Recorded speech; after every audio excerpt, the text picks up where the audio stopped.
The night I opened my husband's secret safe, my hands weren't shaking. That surprised me.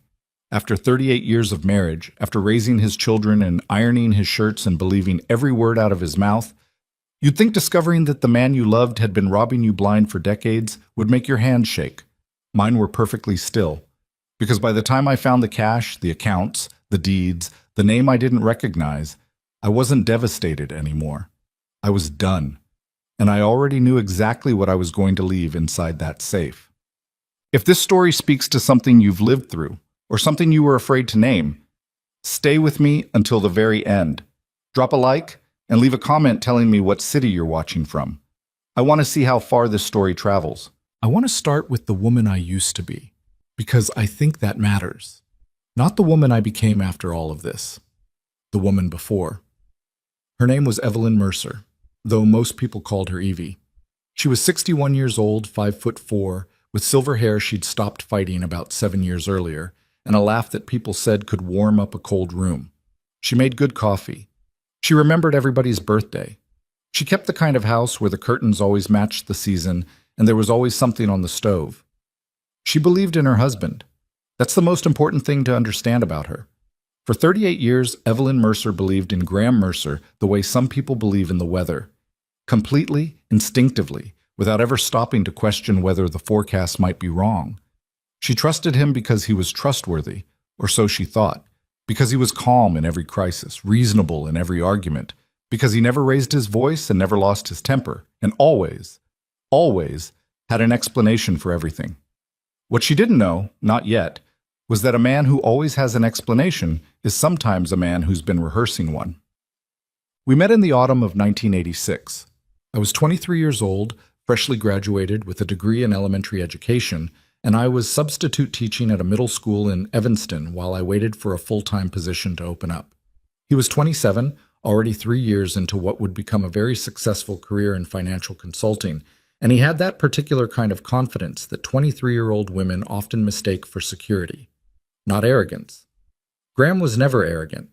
Arrogance announces itself. Graham's confidence was quieter than that. It was the kind that made you feel like the most important person in the room when he turned it on you. Like he'd assessed the entire crowd and chosen you. Our first date was dinner at a restaurant I couldn't afford, but he insisted on. He ordered for both of us, which I remember thinking was slightly old-fashioned, but also oddly reassuring. He knew what he wanted. He was decisive. He made you feel like things were being handled. I was 23. I thought that was what love felt like. We were married 14 months later in a small ceremony in my parents' backyard. My mother cried. My father shook Graham's hand for a very long time and said, "You take care of her." And Graham looked him straight in the eye and said, "Sir, that's exactly what I intend to do." I thought about those words so many times over the years. That's exactly what I intend to do. The thing is, he was right. He did take care of me. He was just also, simultaneously, taking care of himself, in ways I wouldn't discover for nearly 4 decades. The early years were good. I want to be honest about that because it would be easy and wrong to look back and paint the whole marriage black from the beginning. That's not what happened. The early years were genuinely good. We were happy, the way young couples are happy, imperfectly and noisily, with arguments about whose turn it was to do the dishes and late nights talking in bed and small rituals that became the architecture of a shared life.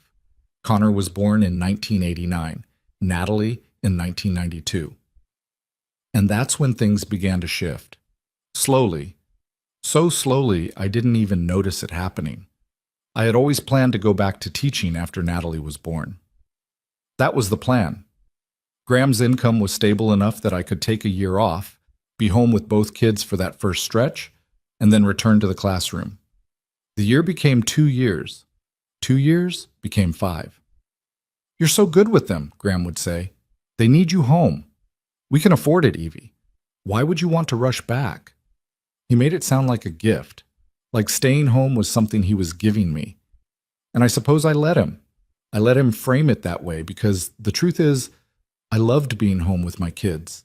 I loved the chaos of it, the noise, the drawings stuck to the refrigerator with alphabet magnets, the way Connor smelled after a bath, the sound of Natalie laughing in her sleep.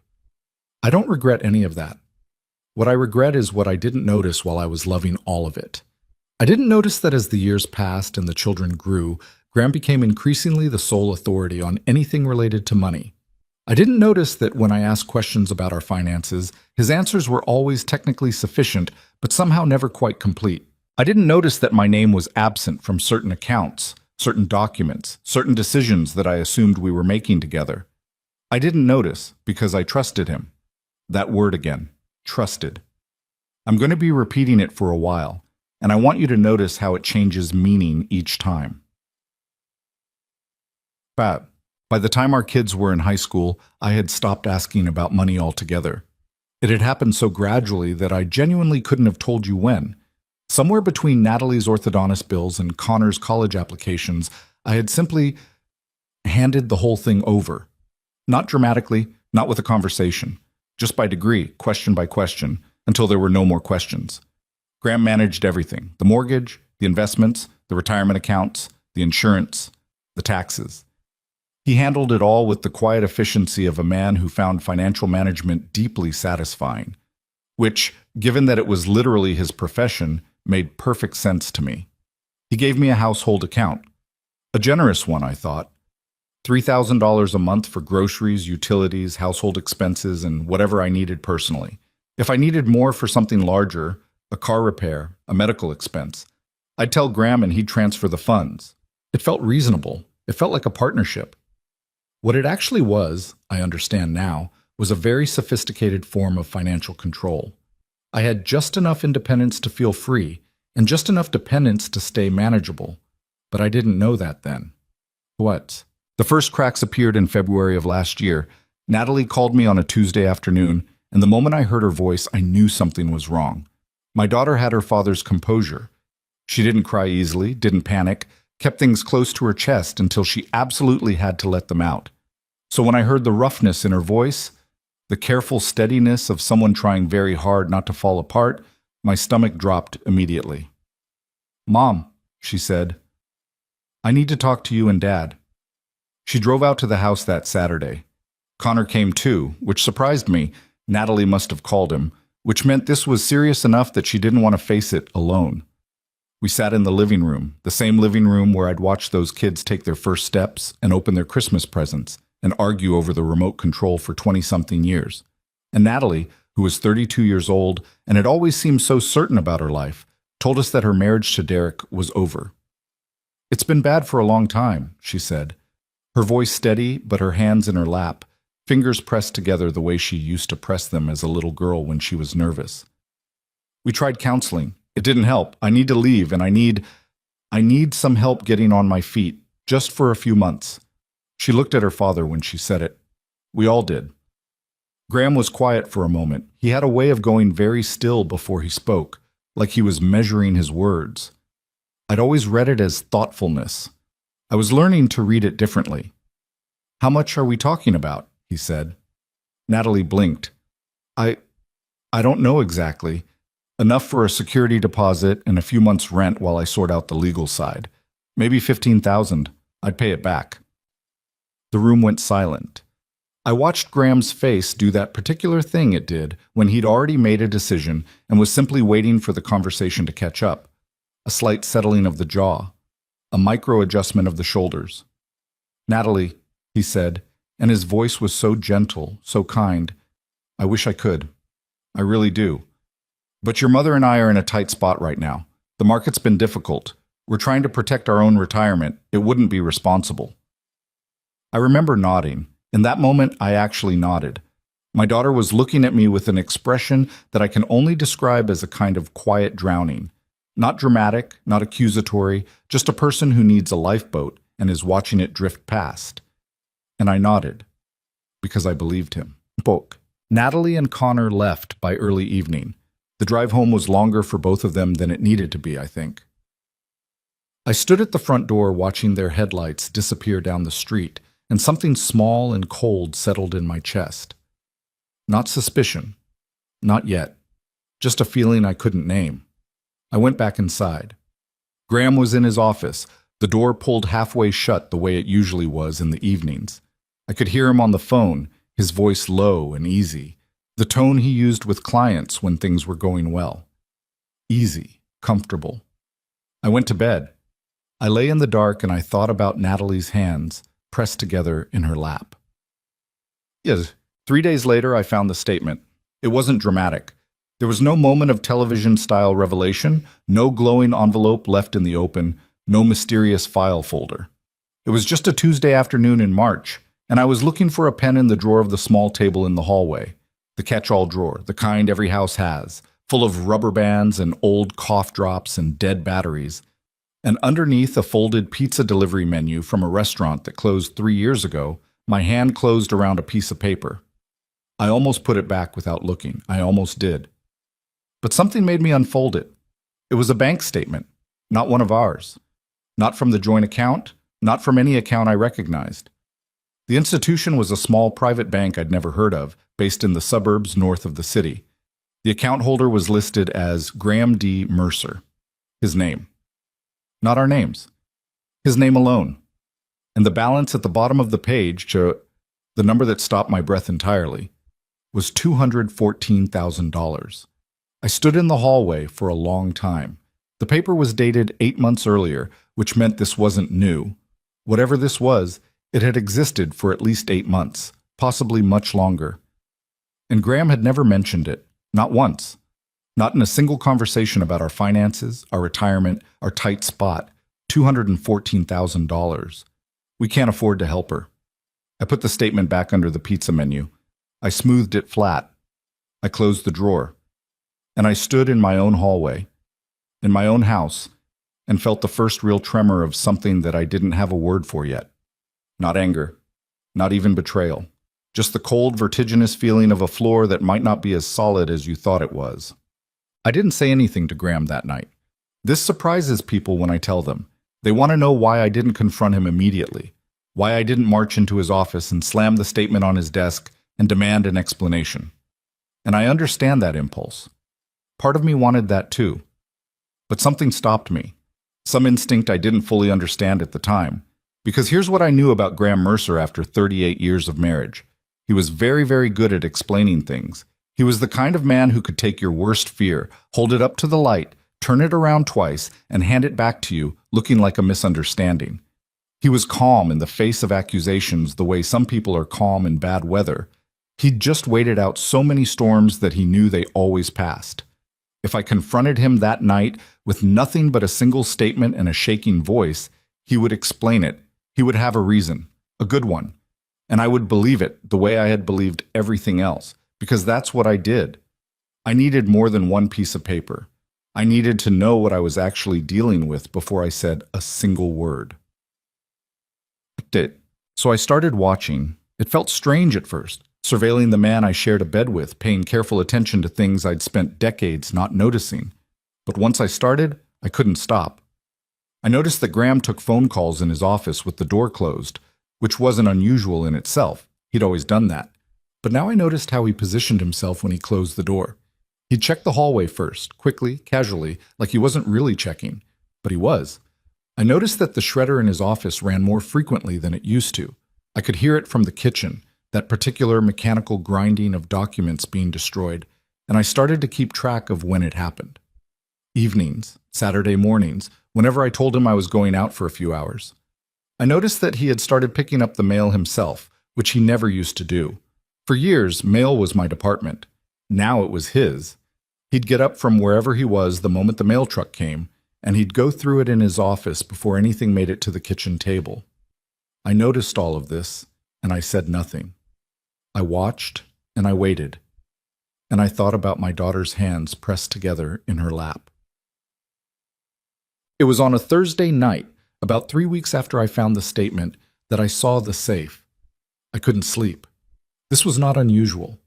I'd been sleeping badly for weeks, lying awake beside my husband while my mind ran quiet circles around things I wasn't ready to name. Around 2 a.m, I got up for a glass of water, padding down the hallway, in the dark the way you do in a house you've lived in long enough that you don't need lights to navigate it. Graham's office door was open. This was unusual. He almost never left it open. I stood in the hallway and looked in. He was at the filing cabinet on the far wall. The old steel one, the gray one he'd had for as long as I could remember, stacked with folders and professional binders. And as I watched, he did something that took me a moment to process. He moved the cabinet, not far, just a foot, maybe 18 inches, swinging it out from the wall on what I could now see was some kind of recessed roller system, the kind that's built into the floor. And behind it, set flush into the wall, was a safe. Small and dark and utterly invisible until you knew it was there. Graham crouched in front of it. I watched the deliberate movement of his right hand, a specific sequence, careful and practiced. And then I heard the click. He opened it for perhaps 90 seconds. I couldn't see what he was looking at from the hallway. Then he closed it, spun the dial, and moved the cabinet back into place. He turned around. I was already gone. I was back in the bedroom, under the covers, eyes closed, heart slamming against my ribs like something trying to get out. I heard him walk past in the hallway, heard him go to the kitchen, run the water, come back. He got into bed beside me. "Evie," he said softly. I said, not moving. "Go back to sleep." I lay there in the dark and I thought, I need to know what's in that safe. It took me another 2 weeks to see the combination. That's not a small thing. I want you to understand the particular kind of patience it required. I'm not a naturally suspicious person.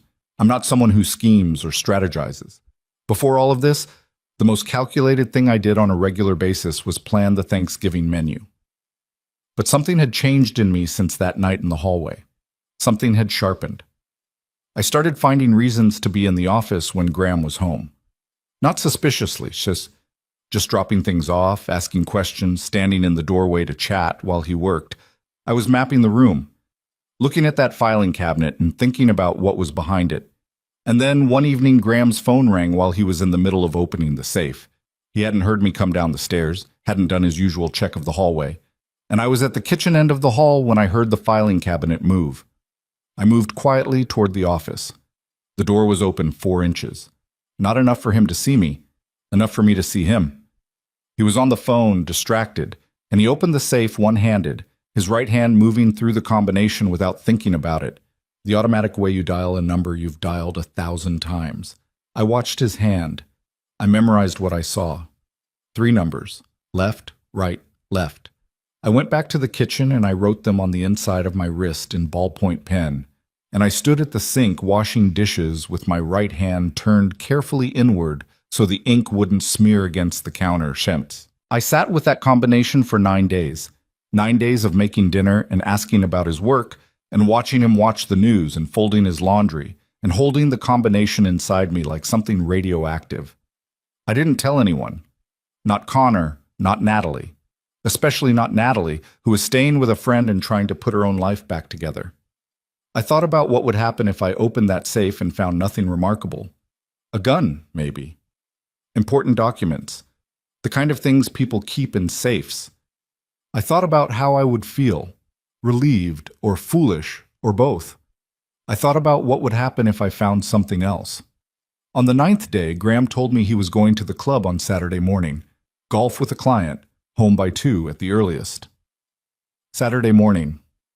I said, "Have a good game." Boitam. He left at 8:15. I gave it 30 minutes. Then I walked down the hallway to his office, put both hands on the filing cabinet, and swung it out from the wall. The roller mechanism was smoother than I expected. Quiet. The safe was smaller than I remembered from that night, or maybe I'd imagined it larger. Dark gray, recessed into the drywall, with a simple combination dial. I crouched in front of it. My hands were steady. I noticed that. Even then, I noticed my hands were completely still. I dialed the combination, left, right, left. The click was soft. I opened the door, and I understood in the space of about 10 seconds that my entire life had been something other than what I believed it was. The safe was deep, deeper than the door suggested, and it was full. Banded stacks of cash. I didn't count them, but I could see there were many different denominations. Behind the cash, folders, thick manila folders with handwritten labels, investment portfolios, account statements from institutions I didn't recognize, Property records, actual deeds with addresses in states I had no idea we owned anything in. Transfer records from accounts that weren't in my name or our joint name, but were labeled with numbers that clearly meant something to someone. And toward the back, paperclipped to a thick document, a name, Vanessa Holloway. I didn't know that name. I didn't recognize it from anywhere in our 38 years together. But her name was on a lot of those papers.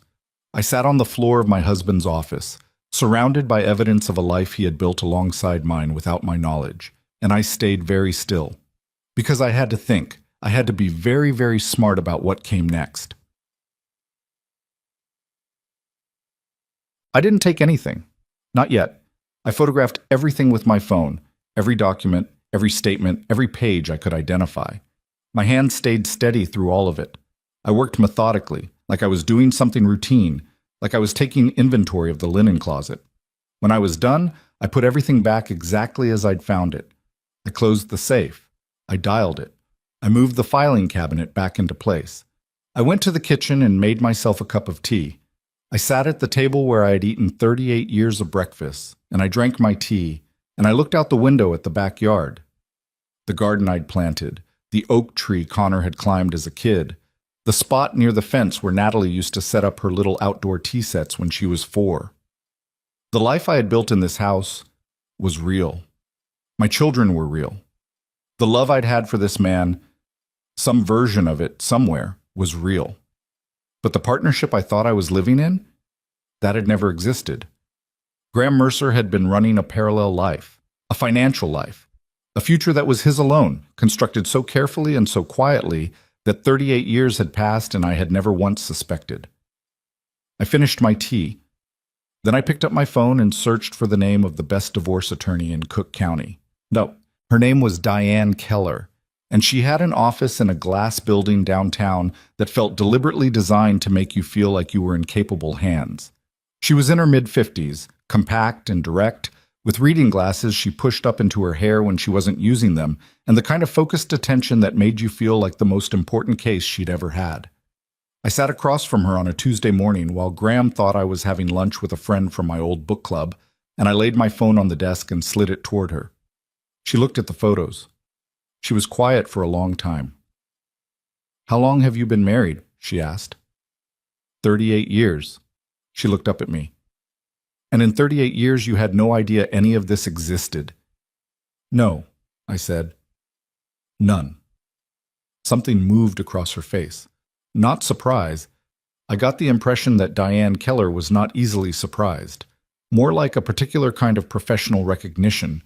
She'd seen something like this before. "Mrs. Mercer," she said carefully, "what your husband appears to have done is extremely deliberate. These aren't forgotten accounts or clerical oversights. The structure of this," she gestured at the phone, "is designed. Someone with his expertise in finance would know exactly what he was doing."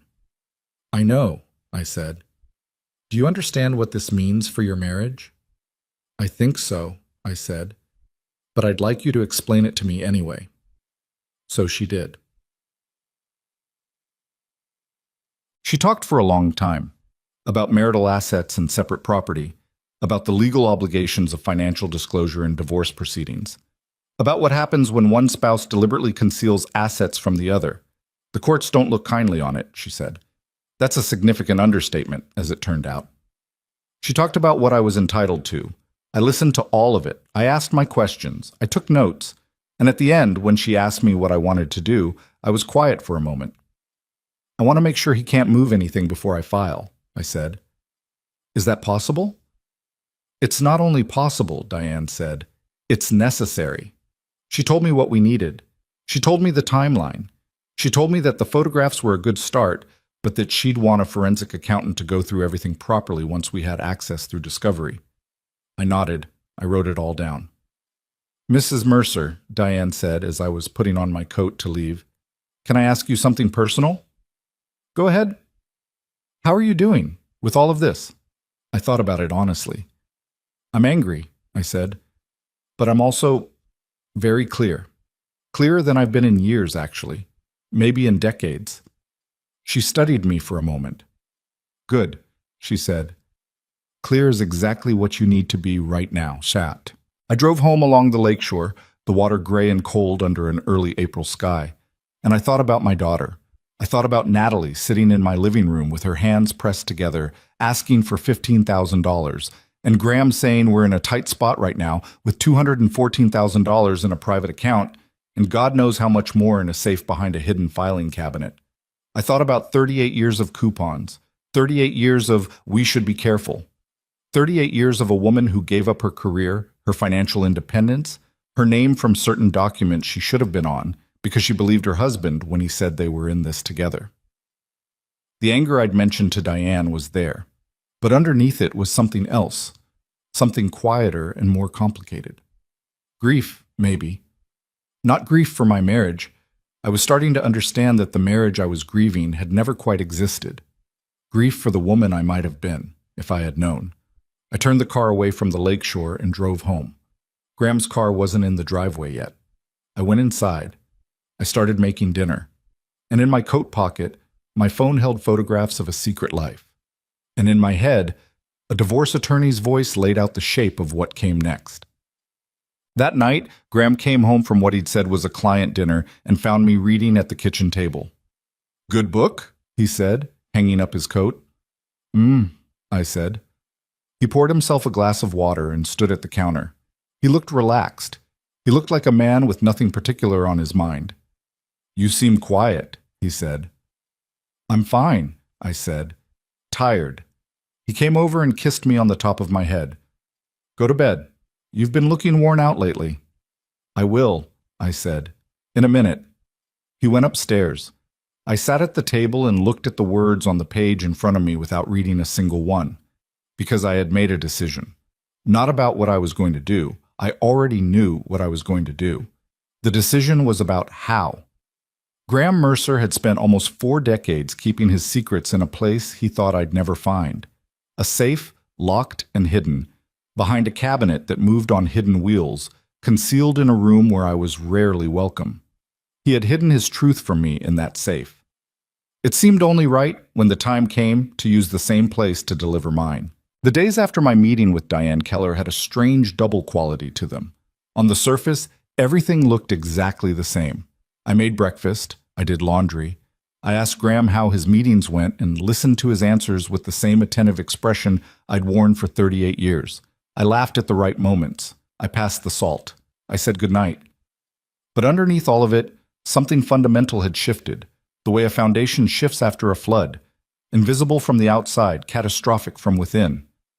Every conversation I had with my husband now carried a second conversation running parallel to it inside my head.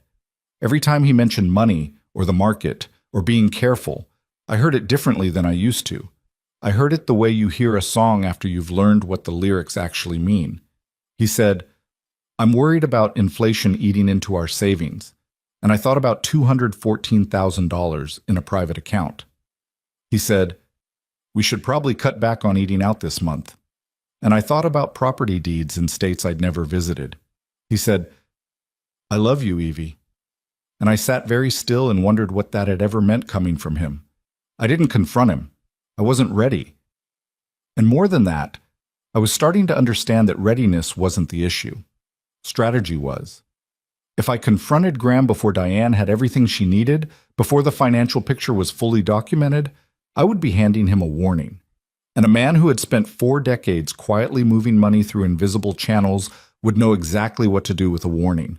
So I kept my face calm and my voice normal, and I sat across from him at dinner every night, and I waited. Waiting was the hardest thing I had ever done, harder, even, than what came after. There was one evening, a Wednesday, I think, maybe 10 days after I'd opened the safe, when Graham reached across the table and covered my hand with his. Just that. No particular reason. He was watching something on the small television in the kitchen, some news program he liked, and he just reached over and put his hand on mine the way he'd done 10,000 times before, and I felt it. Not warmth, not love. Something more complicated and much more painful. Muscle memory, maybe. 38 years of small gestures accumulating into something your body responds to before your brain has a chance to catch up. My eyes stung. I blinked. "You okay?" he said, not looking away from the screen. "Fine," I said. "Onion from earlier." He patted my hand once and went back to the news. And I sat there with burning eyes and thought, even now, even knowing what I know, part of me still wishes this were simple. Part of me still wishes there were an explanation that made sense of everything, that it was a misunderstanding, a mistake, something innocent. But $214,000 doesn't sit in a secret account by accident. A hidden safe full of offshore transfers and someone else's name doesn't get built by mistake. Some things are exactly what they look like. I was just very late learning to look. I had told Diane I needed to understand who Vanessa Holloway was before we moved forward. She had cautioned me, gently, professionally, in the way lawyers caution clients when they sense that the client is about to do something the lawyer cannot officially endorse. She said that any contact with individuals who might be connected to the financial structures we were investigating could complicate the legal process. She said I should let her team handle the background research. I said I understood. Then I went home and spent 2 evenings searching every public record I could find for a woman named Vanessa Holloway in the greater Chicago metropolitan area. I found her. She wasn't difficult to find, which told me something. If she were truly a hidden figure, a ghost built to conceal Graham's money, she would have been harder to locate. Instead, she appeared in property records, in business registration documents, in the kind of mundane public footprint that ordinary people accumulate without thinking about it. Vanessa Holloway, age 54. A business address in Rockford, about 90 miles northwest of Chicago. Listed as the registered agent for no fewer than 4 limited liability companies, all of them with generic names. The kind of names that don't tell you anything about what the company actually does. Horizon Holdings, LLC, Clearfield Asset Management, Lakeview Consulting Group, Northbrook Realty Partners. Each of those names appeared in the documents I'd photographed in Graham's safe. I wrote the Rockford address on a piece of paper. I looked at it for a long time. Then I wrote down the distance. 90 miles, less than 2 hours. I told Graham I was visiting an old friend in Elgin for the day. He said, "Have a good time." He didn't look up from his laptop. I drove to Rockford on a Thursday morning in early May, with the windows down because the weather had finally turned warm enough to let spring in. Route 20 took me through small towns and flat farmland, the sky enormous and pale blue, the way it gets in Illinois when the humidity hasn't settled in yet. Under other circumstances, it would have been a pleasant drive. I spent most of it trying to figure out what I was going to say. I didn't have a plan exactly. I had an address and a name and a gut feeling that Diane's investigators, however thorough, would find documents and records but not the story. The story was what I needed, because I had learned, in the past several weeks, that documents can tell you what happened. They can't always tell you why. The address was a small commercial building on the edge of a modest business park. The kind of place that houses insurance offices and accounting firms and small regional consulting operations. Vanessa Holloway's office was on the second floor, Suite 204, according to the building directory in the lobby. I took the stairs. I knocked. The woman who opened the door was not what I had expected, though I couldn't have told you precisely what I was expecting. She was medium height, trim, with dark hair shot through with silver that she wore pulled back simply. She was dressed practically. Dark slacks, a pale blue blouse, reading glasses pushed up on her head. She looked like someone's competent older sister, like someone who handled things. She looked at me, and something happened in her face that was very hard to read, a rapid sequence of emotions moving through her eyes before she got them under control. Recognition wasn't one of them, but something close to it. Something like the look on a person's face when they open a door and find standing there the thing they've been half expecting for a very long time. "Can I help you?" she said. "I think so," I said. "My name is Evelyn Mercer. I'm Graham Mercer's wife." The silence lasted exactly 3 seconds. I counted them.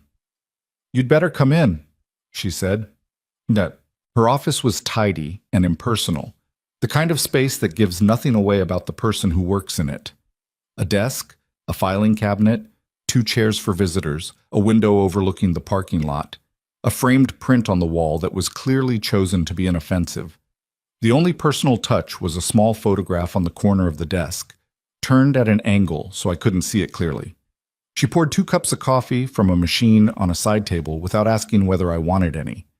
She set one in front of me and sat down behind her desk, and she looked at me with an expression I can only describe as resigned. "How did you find me?" she said. "Property records?" I said. "And your name in my husband's safe." She closed her eyes briefly. When she opened them, something had changed in her face. The careful blankness had given way to something more human, more tired. "I've been waiting for this," she said quietly. "Not specifically you, but something like this. For a while now." "Then you can imagine," I said, "that I have some questions." "I can," she said. She wrapped both hands around her coffee cup. "What do you want to know?" "Everything," I said. "Starting with how you know my husband." She told me. I said, "It took almost 2 hours. I sat in that visitor's chair, and I drank my coffee, and I listened to Vanessa Holloway tell me a story that I needed to hear and could not fully absorb, not all at once, the way you can't absorb cold water when you're standing in a hot room. You take in what you can, and the rest hits you later. She had met Graham 11 years earlier. Not romantically. She wanted to be clear about that immediately and explicitly, leaning forward in her chair, meeting my eyes. Never romantically. He had been referred to her by a mutual professional contact, a financial broker who moved in the same circles Graham did. "He came to me with a proposition," she said. "He said he needed someone with a clean professional history and no personal connection to his business dealings to serve as the registered agent for several holding companies he was setting up. The compensation was generous. The role was supposedly minimal.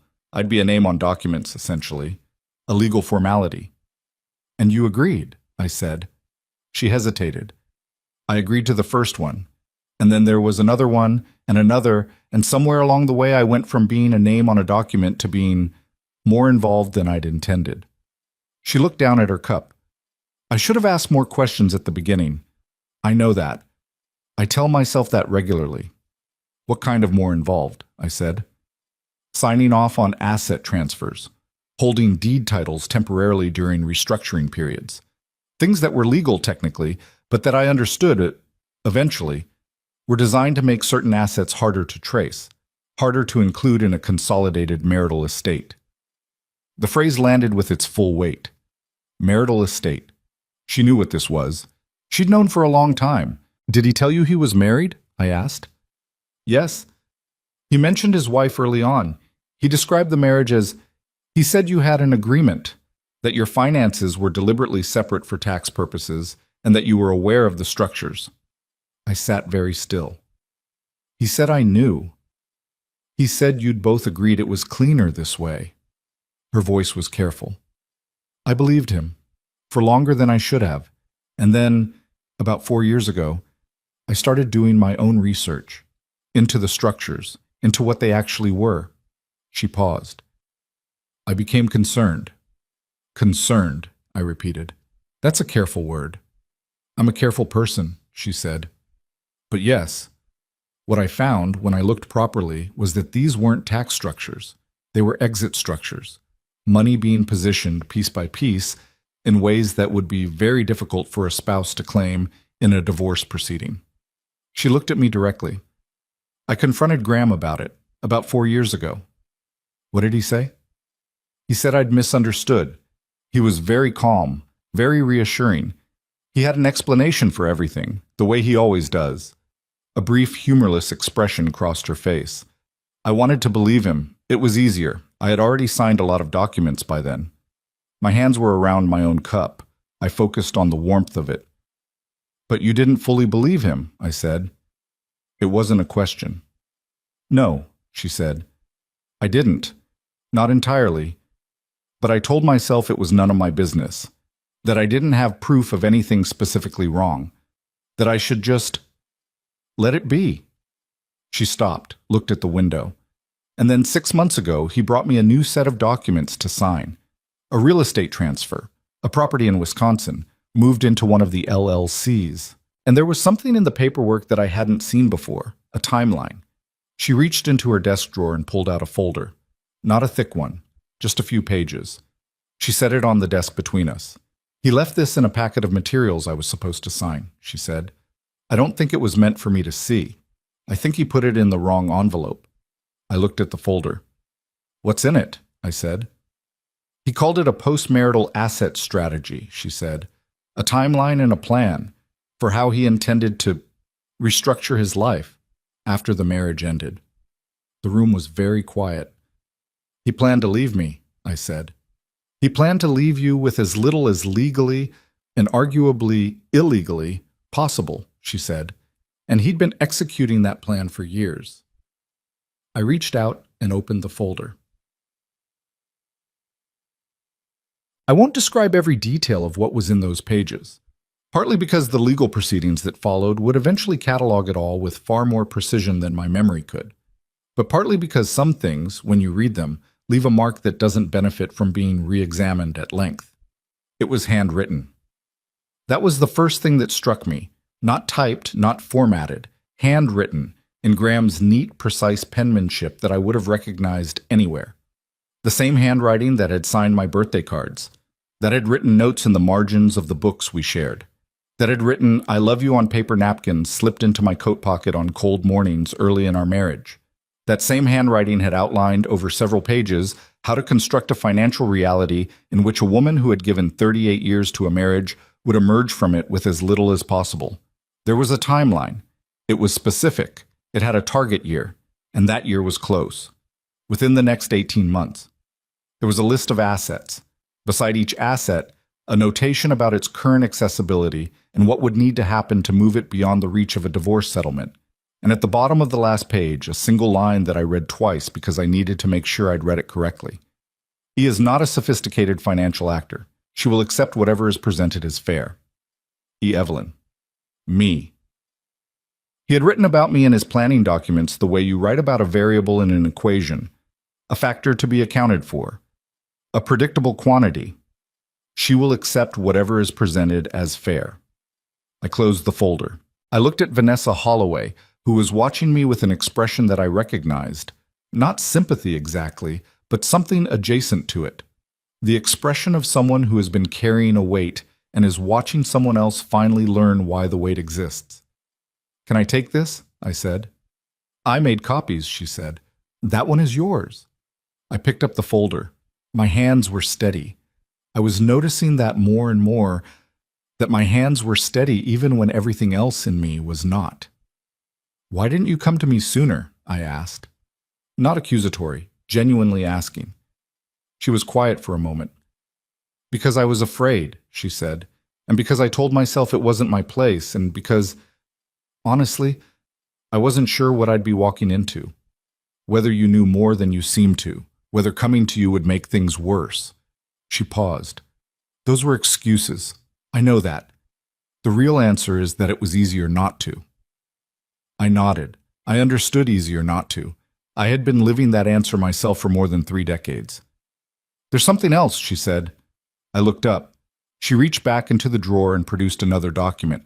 This one was a single page, a printed email exchange dated 14 months earlier. "He reached out to a contact of his," she said, "someone in private banking. He was asking about the process for establishing residency in a jurisdiction with favorable asset protection laws. He mentioned," she tapped the page, "here. He mentioned a specific timeline and referred to a personal situation that was nearing resolution. 14 months ago. Around the time Natalie had called me saying her marriage was falling apart. Around the time Graham had looked his daughter in the eye and said, 'We simply cannot afford to help you.' He'd been finalizing his escape plan at the same time he was refusing to give his daughter $15,000. I don't have a word for what I felt in that moment. Not anger. Anger is too small and too hot. This was something colder and larger, something that sits in your chest and takes up all the air. "May I keep this too?" I said. "Please," she said. We sat in her office for a few more minutes after that, not talking much. The particular silence of 2 women who have been, in very different ways, involved in the same deception and are only now in the same room together. Before I left, I asked her one more question. Did you ever like him? I said. As a person. Setting aside all of this, did you ever think he was a good man? She considered this honestly. I appreciated that she didn't answer immediately. He's very charming, she said finally. Very capable. Very convincing. In the beginning, yes. I thought he was smart and interesting, and that I was lucky to have a professional association with someone of his caliber. She paused. But charm that's always switched on is its own kind of warning sign. I just learned that lesson too late. So did I said. I shook her hand at the door. It was strange, shaking hands with someone whose name I had found in a hidden safe, someone who had been, without knowing me at all, a component in a machine designed to diminish my future. She wasn't a villain. That was the complicated part. She was a woman who had made convenient choices and had spent years not looking too closely at the cost of that convenience. I understood that impulse better than I wanted to. What will you do? I asked her. When this goes through, legally. Cooperate, she said without hesitation. Fully. I should have done it sooner. I drove back to Chicago with 2 folders on the passenger seat and the windows still down, the warm May air moving through the car, and for a long time I didn't think about anything specific. I just drove.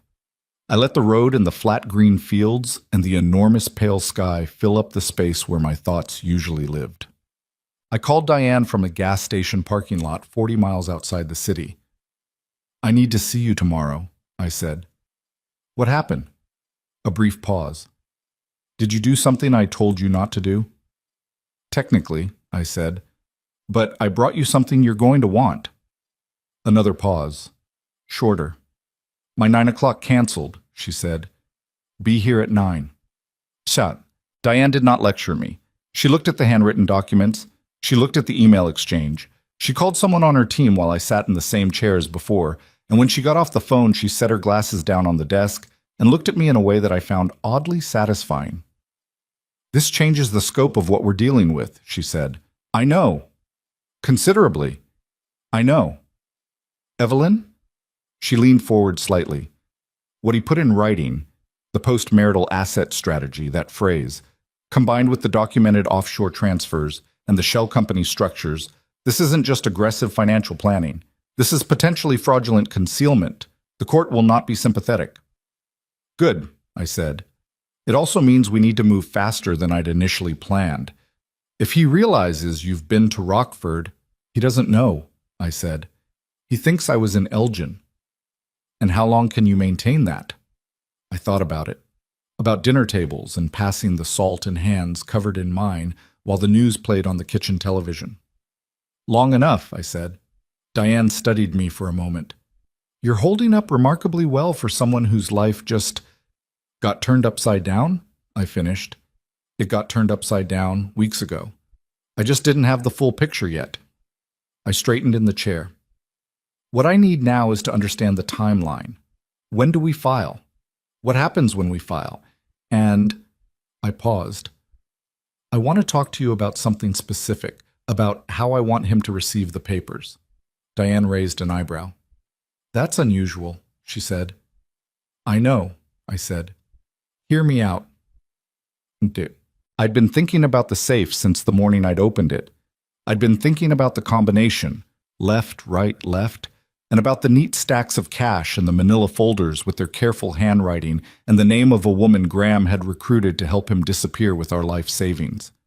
I'd been thinking about what it meant that he chose to keep his secrets there, in a place hidden behind a piece of furniture that moved on hidden wheels, in a room where I was rarely invited, behind a combination he'd never shared with me. He had chosen that safe as the repository of everything he intended to hide, all the planning, all the preparation, all the careful construction of a future that didn't include me. It seemed absolutely right to me that when the moment came, when the thing he'd been avoiding finally arrived, it should find him in the same place, not handed to him by a process server, not slid under the office door, not placed on the kitchen table for a conversation I wasn't prepared to have yet. Hidden in the safe, just as he had hidden everything from me. Let him find it the way I found the truth. Let him open the door he thought was only his, in the room he'd made only his, and find something waiting for him that changed everything. That's, Diane said slowly when I finished explaining, actually not legally complicated, as long as service of process has been properly executed first. We can arrange for official service, and then how you choose to deliver a personal copy is your business. Then let's talk about timing, I said. She almost smiled. Almost. Let's, she said. Best. The weeks that followed were the strangest of my life. Diane's team moved with a quiet efficiency that I found both impressive and quietly terrifying. The way it's terrifying to watch machinery you've set in motion and understand that there is no stopping it now. A forensic accountant was retained. Subpoenas were being prepared. The offshore structures, the shell companies, the property deeds in 3 states, all of it was being cataloged with a precision that Graham, despite his considerable financial expertise, had not anticipated. Because he had not anticipated that I would know to look. He is not a sophisticated financial actor. She will accept whatever is presented as fair. I thought about that line regularly. I let myself feel the sting of it, because I'd found that feeling the sting fully was better than suppressing it. Suppressed pain has a way of leaking out sideways, and I couldn't afford sideways. I needed direct. At home, I maintained the surface. It was exhausting in a way that went beyond physical tiredness. It was the exhaustion of performing a version of yourself that no longer corresponds to the person inside. Every morning I woke up and assembled Evelyn Mercer, the wife, and carried her through the day. Every evening I set her aside. Graham noticed nothing, or if he did, he said nothing, which, I was learning, was not the same thing. One evening he came home from a client dinner talking about a couple he'd met, friends of a business contact, married 40 years, recently retired, doing a walking tour of Portugal. That's something we should think about, he said, after I wind down some of these client accounts. A real trip, not the small ones we've been doing. I looked up from the book I was pretending to read. He was pouring wine. He looked relaxed. He looked like a man with plans, future plans, horizon plans. That sounds nice, I said. He smiled at me over his shoulder, a real smile, or what passed for one with him, the warm, practiced, completely convincing smile of a man who had spent 40 years making people feel like he was being sincere. You deserve a real trip, Evie, he said. You really do. I looked back at my book. I know, I said quietly. He didn't hear the weight in it. He never had. That was, in the end, the most damaging thing about my husband. Not the hidden accounts, or the offshore transfers, or the years of careful theft. Those were bad enough, but the deepest wound was simpler than any of that. He had looked at me for 38 years and seen exactly what he expected to see. A woman who would accept whatever was presented as fair. A woman who asked no questions. A woman who clipped coupons and believed him and trusted him and was, in all the ways that mattered to him, entirely manageable. He had never really seen me, and so he never saw what was coming. On a Friday evening in late May, Diane called me on the cell phone I'd bought specifically for communications with her office. A small, prepaid thing I kept in the inside pocket of my winter coat, which hung at the back of my bedroom closet. Everything is ready, she said. We can file Monday morning. I was sitting on the edge of the bathtub with the door locked and the fan running. Graham was downstairs watching television. The sound of it came up through the floor, faint and familiar. And the service? I said. Process server Monday afternoon. He'll be served at his office. I nodded to myself. And then I'll handle the copy. Evelyn, she said. Her voice was careful. Whatever you're planning to do it calmly. Don't give him any reason to claim harassment or escalation. Just be steady. I've been steady for weeks, I said. I know you have. A pause. You've been remarkable, actually. I don't say that to every client. I didn't answer right away. Diane, I said, when this is over, when it's actually over, will you tell me honestly whether you've seen anything like this before? A marriage like this? Yes, she said without hesitating, more than once. And the women on the other side of it, the ones who went through it, were they okay? Eventually? A long pause, the kind that means someone is being honest instead of just reassuring. The ones who let themselves be angry first, she said finally. and then let themselves heal. Yes, they were better than okay. Most of them. Another beat. The key was, they stopped apologizing for knowing what they knew. I thought about that for a moment. Thank you, I said. Monday, she said. We begin Monday. I stayed on the edge of the tub after I hung up, listening to the television downstairs. Some nature documentary, it sounded like. Something about migration patterns. The announcer's voice was calm and authoritative, explaining the precise navigational instincts that guide animals across thousands of miles to exactly where they need to be. I listened to it for a minute. Then I stood up, unlocked the bathroom door, and went downstairs. What are you watching? I said, settling onto the far end of the sofa. Nature thing, Graham said, not looking up. Good timing. They're about to show the wildebeest crossing. I folded my legs beneath me. I watched the screen. Hundreds of animals crossing a river, moving through the current, fighting to stay upright, driven by something older than thought toward a destination they'd never seen but somehow always known was there. Graham reached over and put his hand on my knee. I let him. Because Monday was coming, and when it came, everything would be different. Everything had, in a way, already been different for weeks. I was the only one in this room who knew that. And there was a particular terrible power in knowing something that the person beside you doesn't. I had never wanted that kind of power. But since he'd given it to me, since he'd handed it to me by underestimating me so completely, so consistently, for so long, I intended to use it exactly once, and I intended to use it well. Monday came the way significant days always do, disguised as an ordinary one. I woke at 6:15, the same as always. Made coffee in the same pot, in the same kitchen, with the same view of the backyard where the oak tree was fully leafed out now, deep early summer green, the kind of green that only lasts about 3 weeks before the heat takes the brightness out of it. Graham came downstairs at 7, showered and dressed, his tie already knotted. He always knotted his tie before breakfast, which used to strike me as a small, endearing quirk, and now struck me as exactly the kind of control-oriented habit that made complete sense once you understood who he actually was. He poured his coffee. He sat across from me. He read something on his phone while I looked at the backyard.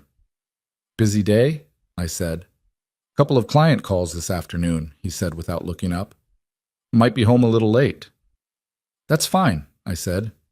He looked up then, briefly, and gave me the small smile he gave me across the breakfast table most mornings, the comfortable, unthinking smile of a man who believes his life is completely under control.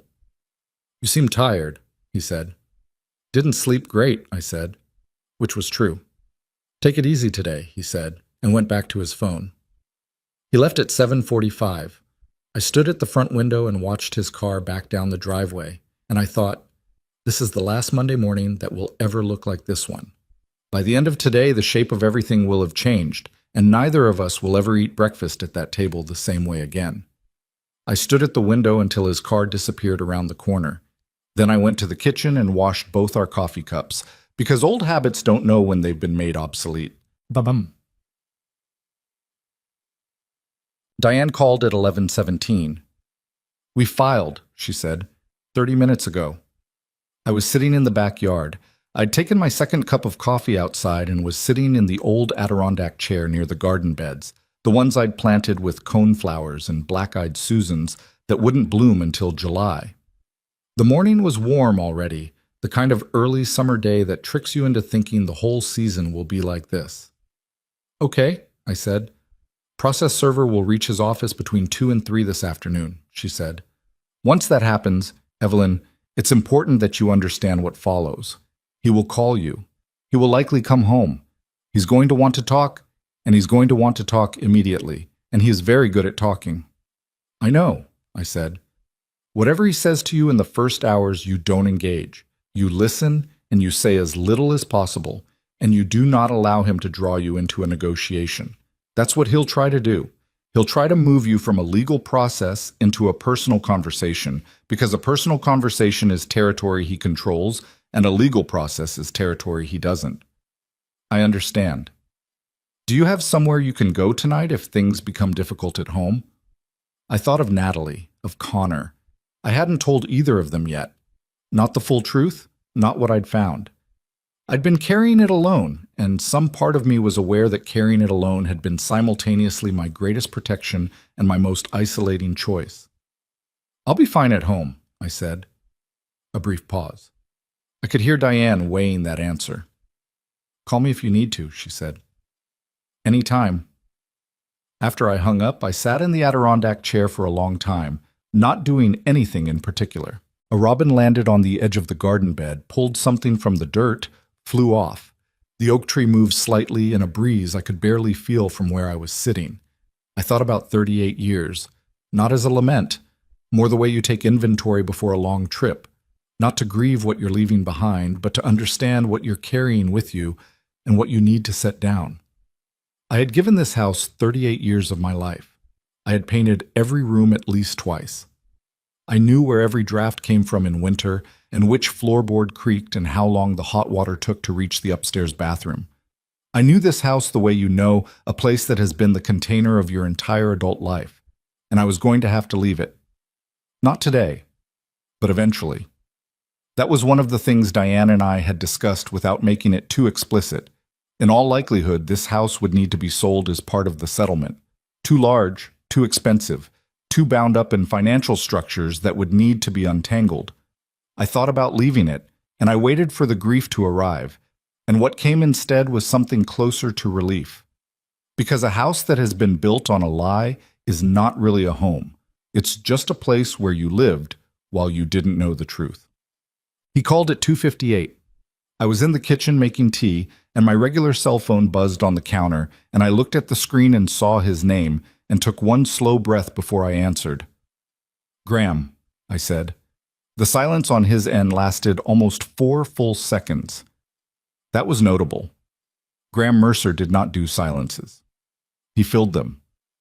It was one of his core skills, the ability to inhabit any conversational pause with exactly the right word at exactly the right moment. A 4-second silence from Graham was the verbal equivalent of a man who'd just been hit somewhere he didn't expect. "What is this?" he said finally. His voice was controlled, but barely. Underneath the control, there was something I had never heard from him before, something that might, on another man, have been panic. "I think you know what it is," I said. "Evelyn." He said my name the way he said it when he was disappointed in me. Not angry, never openly angry, just carrying a weight of patient disappointment that had always, for 38 years, made me want to correct whatever I'd done wrong. "I need you to explain to me what you've done." "I filed for divorce," I said. "You've just been served with the papers." I can see that. The control in his voice was getting harder to maintain. I could hear it, the slight brittleness at the edges, like ice under pressure.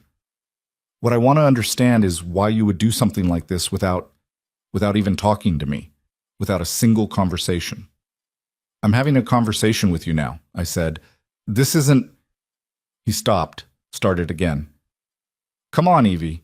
We've been married 38 years. Whatever's going on with you, whatever has upset you, we can talk about it. We don't need lawyers involved. You know how I feel about Graham," I said, and something in my voice must have been different from what he expected because he stopped mid-sentence. "I know about the accounts." Silence. "I know about the shell companies," I said. "I know about the property in Wisconsin and the offshore transfers. I know about Vanessa Holloway and what her role was. I know about the post-marital asset strategy." I paused. "I know about all of it." The silence this time was longer. 8, 9, 10 seconds. When he spoke again, his voice was different, quieter, stripped of the practiced warmth, the professional reassurance, all the instruments he used to manage other people's responses to him. What was underneath was harder to identify. Not guilt. I don't think Graham was capable of guilt in the traditional sense. Something more like recalibration. A man reassessing his position. "Where did you get that information?" he said. "Does it matter?" "Yes, it matters." A flash of something sharper now. "Someone has been feeding you, so—" "No one fed me anything," I said. "I found it myself. I opened your safe." Another silence. "You went into my—" "I watched you open it one night," I said, "and I memorized the combination. And then one Saturday morning while you were at the club, I opened it, and I photographed everything inside." I heard his breathing change. Evelyn. The patience in his voice was entirely manufactured now. I could hear the machinery of it. Listen to me. What you're describing. I can explain all of those accounts. They're legitimate business structures. There's nothing illegal. You've clearly been given a very distorted— Graham, I said. Save it for your own attorney. I hung up. I want to be honest. Hanging up on him felt better than almost anything had in recent memory. There was something almost physically satisfying about it. Not because I was being cruel, but because for 38 years, hanging up, walking out, ending a conversation on my own terms had been essentially unavailable to me. Not because he'd forbidden it, because I'd been conditioned slowly and completely to believe that every conversation with Graham needed to conclude on his terms, with his explanation accepted, with his interpretation of events confirmed. Hanging up was a small thing. It felt enormous. I stood in the kitchen for a moment, then I picked up the phone again and called Natalie. She answered on the second ring. Mom? Everything okay? I need to talk to you, I said. And Connor, tonight, if possible. Can you both come to the house? A pause. I could almost hear her trying to read my voice for information. Mom, you're scaring me a little. Don't be scared, I said. I'm not, but there are things I need to tell you both, and I'd rather do it in person. We'll be there, she said. 7 o'clock. After I hung up with Natalie, I sat with the phone in my lap and thought about how to fill the hours between now and 7. Graham would come home before that. I was certain of it. He wouldn't stay at his office after this. He would need to come home, to be in his space, to reassert some kind of control over the environment, if not over the situation. I made a decision. I was not going to be there when he arrived. Not to run from him, not out of fear, but because the conversation that needed to happen between us needed to happen when I chose to have it, not when he showed up and demanded it. I packed a small bag, enough for one night, just in case. And I drove to a coffee shop about 4 miles away, and I sat by the window with a latte I didn't particularly want, and I did what I'd been meaning to do for weeks. I wrote it all down. Everything. From the bank statement under the pizza menu to Diane's office to Vanessa's face when I said Graham's name. The combination I'd memorized on the inside of my wrist. The handwriting in the planning documents. The line about E not being a sophisticated financial actor. I wrote it in a notebook I'd bought specifically for this purpose, and it took me almost 2 hours, and when I was done, my hand was cramping and my latte was cold, and there were 3 missed calls from Graham on my phone. I didn't call back. I got home at 6:30. Graham's car was in the driveway. All the lights on the ground floor were on, which he almost never did. He was fastidiously careful about electricity, turning off lights in empty rooms, always had been. Having all the lights on was a tell. He was unsettled, moving from room to room, unable to be still. I came in through the front door. He was in the living room, standing, not sitting, which was also unusual for Graham, who had always maintained his composure by maintaining his physical stillness, seated, measured, in control of his body even when other things were not in control. Standing in the middle of the living room with his jacket off and his tie loosened, he looked different than I was used to seeing him. He looked actually like a man his age. "Where have you been?" he said. "Out," I said. I set my bag down by the stairs. "I've been calling you for 4 hours, Evelyn." "I know," I said. "I needed some time." He pressed his lips together. He was trying to find the right register. I could see him working at it, the way a musician works at a difficult passage, trying to find the approach that would unlock me. Anger wouldn't work, and he knew it. Reasoning wasn't working. He was cycling through his repertoire. He landed on something close to hurt. 38 years, he said, and his voice was very quiet. "We've been together 38 years. You couldn't come to me? You couldn't have a conversation before you went to a lawyer?"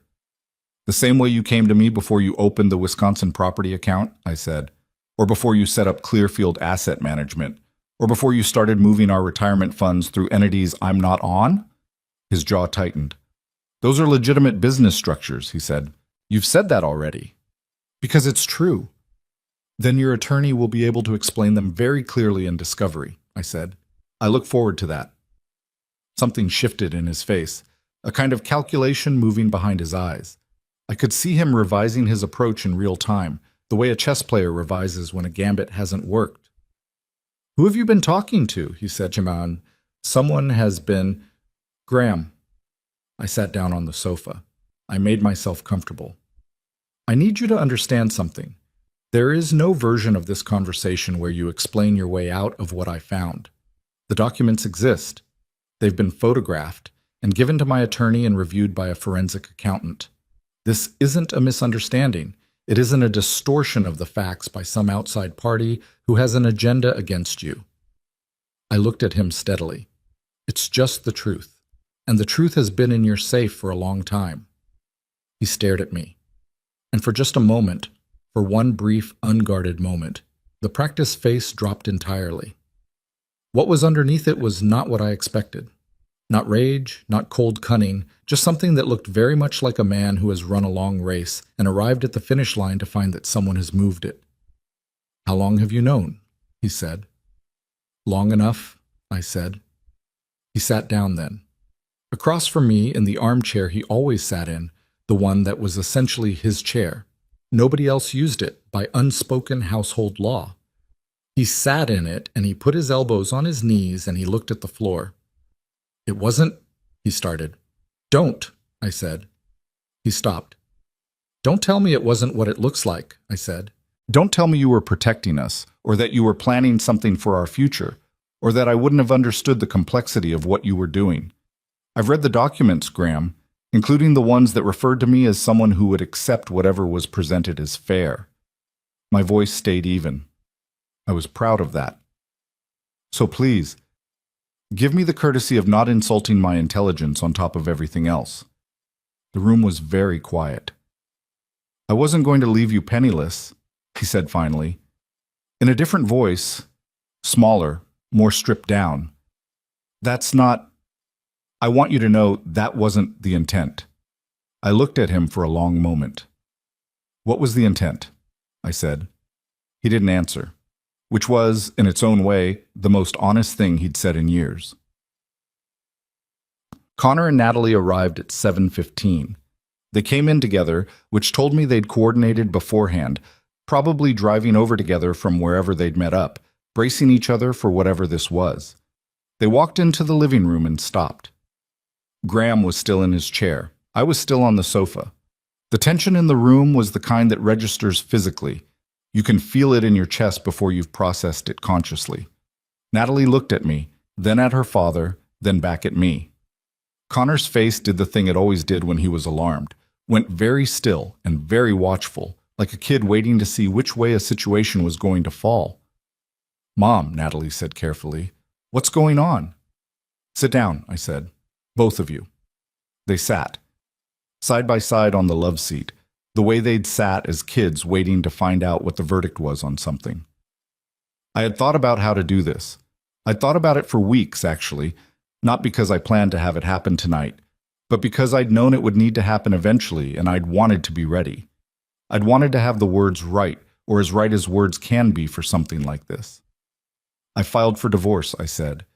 The silence that followed was different from the ones earlier in the evening. Those had been Graham's silences. This one belonged to my children, and it had a different texture, stunned rather than strategic, absorbing rather than calculating. "Mom," Connor started. "Let me finish," I said. "Please, I need to tell you both some things, and I need you to hear all of it before you ask questions." They looked at each other. Then they nodded. I told them. I told them about the bank statement under the pizza menu, about watching Graham open the safe, about the combination memorized on my wrist, about what I'd found inside, about Diane's office and the forensic accountant and Vanessa Holloway in Rockford, and the 2 hours in her visitor's chair while she told me about shell companies and exit strategies. I told them about the handwritten planning documents. I told them the specific line, about E not being a sophisticated financial actor who would accept whatever was presented as fair. I told them about the timeline, the target year, the property transfers, the offshore accounts, and then I told them the thing I had been holding until last, because it was the hardest thing to say and I needed everything else to be said first. When Natalie came to us in February, I said, and asked for help, Your father told us we were in a tight spot, that we couldn't afford it, that we had to protect our own retirement. I paused. He said that to your face, Natalie, while there was a safe in his office containing hundreds of thousands of dollars and a plan to ensure that as much of it as possible would never need to be shared with me. Natalie's face had gone very white. Connor was looking at his father. Graham had not moved from his chair. He was sitting in the same posture he'd been in since Diane's name was first mentioned. Elbows on knees, eyes down, the posture of a man who has understood that no available response is going to improve his situation and has, for once in his life, chosen silence. "Dad," Connor said. His voice was flat and very careful. "Is she right? Is that what happened?" Graham looked up. He looked at his son. "It's more complicated than—" "Dad!" Connor's voice didn't rise, but something in it closed.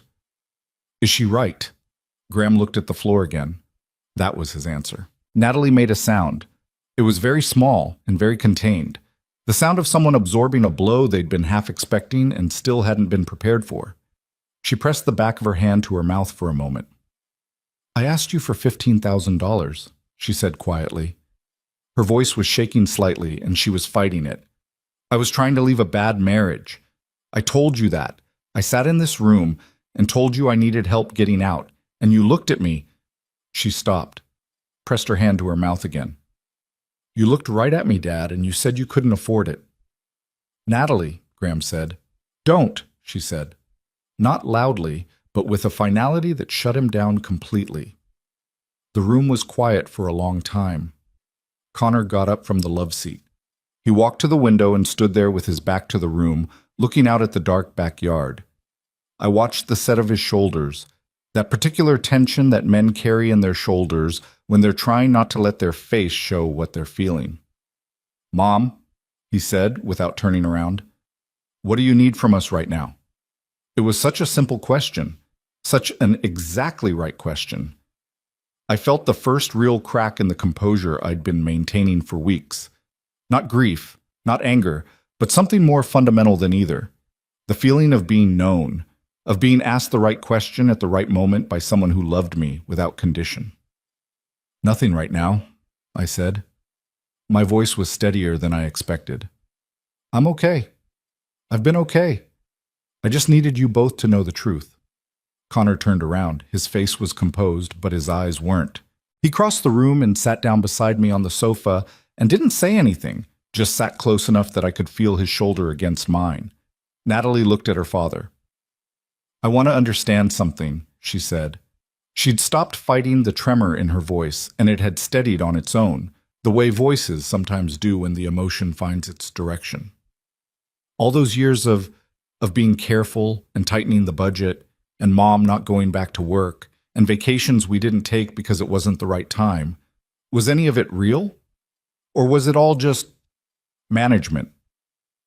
Graham didn't answer immediately. When he did, what he said was perhaps the most honest thing he'd said in the entire evening. "I did what I thought I needed to do," he said. Natalie looked at him for a long time. "That's not an answer," she said. "That's not even close to an answer." She stood up. She looked at me. "Mom, I'm going to stay tonight, if that's okay." "You don't have to," I said. "I want to." She went upstairs to her old room, the room she'd grown up in, the one I hadn't changed much since she left, the room with the window that overlooked the same backyard where she'd set up her little tea sets at age 4. I heard her footsteps on the stairs. Connor stayed beside me on the sofa. Graham hadn't moved from his chair. After a while, Graham got up. He walked to the stairs without speaking to either of us, and I heard his footsteps go down the hall to the master bedroom, heard the door close. Connor and I sat in the living room together. "Are you really okay, Mom?" he said when the house had been quiet for a few minutes. "I think so," I said. "I'm going to be. I'm so angry at him, I can't—" He stopped, pressed the heel of his hand to his forehead. "I don't have words for it right now." "You don't need words right now," I said. "That's what later is for." He laughed, a short, humorless sound that held more pain than humor. Then he leaned over and put his arm around me, and I let him, and we sat like that for a while in the quiet house. I was thinking about the safe, about what I needed to do, and when and how much longer I needed to wait. Diane had told me that once service was executed and the filing was official, I could deliver a personal copy however I chose. Service had been executed that afternoon. The filing was official. But I wanted to do it when the time was exactly right, when the weight of it would land the way it needed to land. Not in the chaos of this night, with children in the house and emotions running hot and everything raw and breaking. I wanted to do it in a moment of deliberateness, of intention. Graham had spent years being deliberate and intentional about what he hid in that safe. I could afford to wait a little longer to be deliberate and intentional about what I put in. Later, when Connor had fallen asleep on the sofa under the blanket I'd brought him, and the house was quiet and dark, and the clock in the hallway read just past midnight, I went to the kitchen. I made myself the kind of tea I never made for Graham because he didn't like the smell of it. A strong, cardamom-heavy blend I'd discovered years ago and loved, and quietly stopped buying because he'd wrinkle his nose at it. A very small thing. An absurdly small thing. But as I stood in the kitchen at midnight smelling cardamom, I thought about all the small things I had quietly stopped doing because they weren't what Graham preferred. The tea I didn't make, the music I turned down, the opinions I softened, the questions I stopped asking, the career I walked away from so gradually it didn't even feel like a departure. The woman I was at 23, who had a future mapped out that looked nothing like the future she got.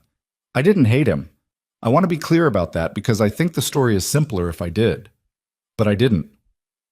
Hatred requires a kind of sustained focus that I wasn't able to maintain toward Graham, partly because hatred is exhausting and I needed my energy for other things, and partly because what I felt was something more nuanced than hate and harder to name. What I felt was grief for the wasted years, an anger at being lied to, and a very deep and complicated sadness for the person I had been, trusting, devoted, entirely certain she was loved as an equal. But underneath all of it, something new was beginning to grow. I could feel it, even that night, even in the kitchen at midnight, with my cardamom tea and my sleeping son in the next room and my daughter upstairs and my husband behind a closed door somewhere down the hall. Something that felt like the earliest possible stage of myself returning to myself. Not fixed, not healed, not whole, but present, awake, beginning. Done. 3 days later, Graham moved into the guest room without either of us explicitly discussing it. It just happened, the way certain things in long marriages happen, by implication and displacement rather than conversation. We were mostly quiet with each other during those days, not hostile.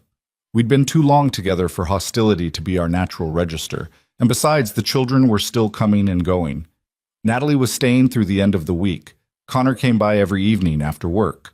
They were, in their way, circling the house protectively, which moved me more than I could say.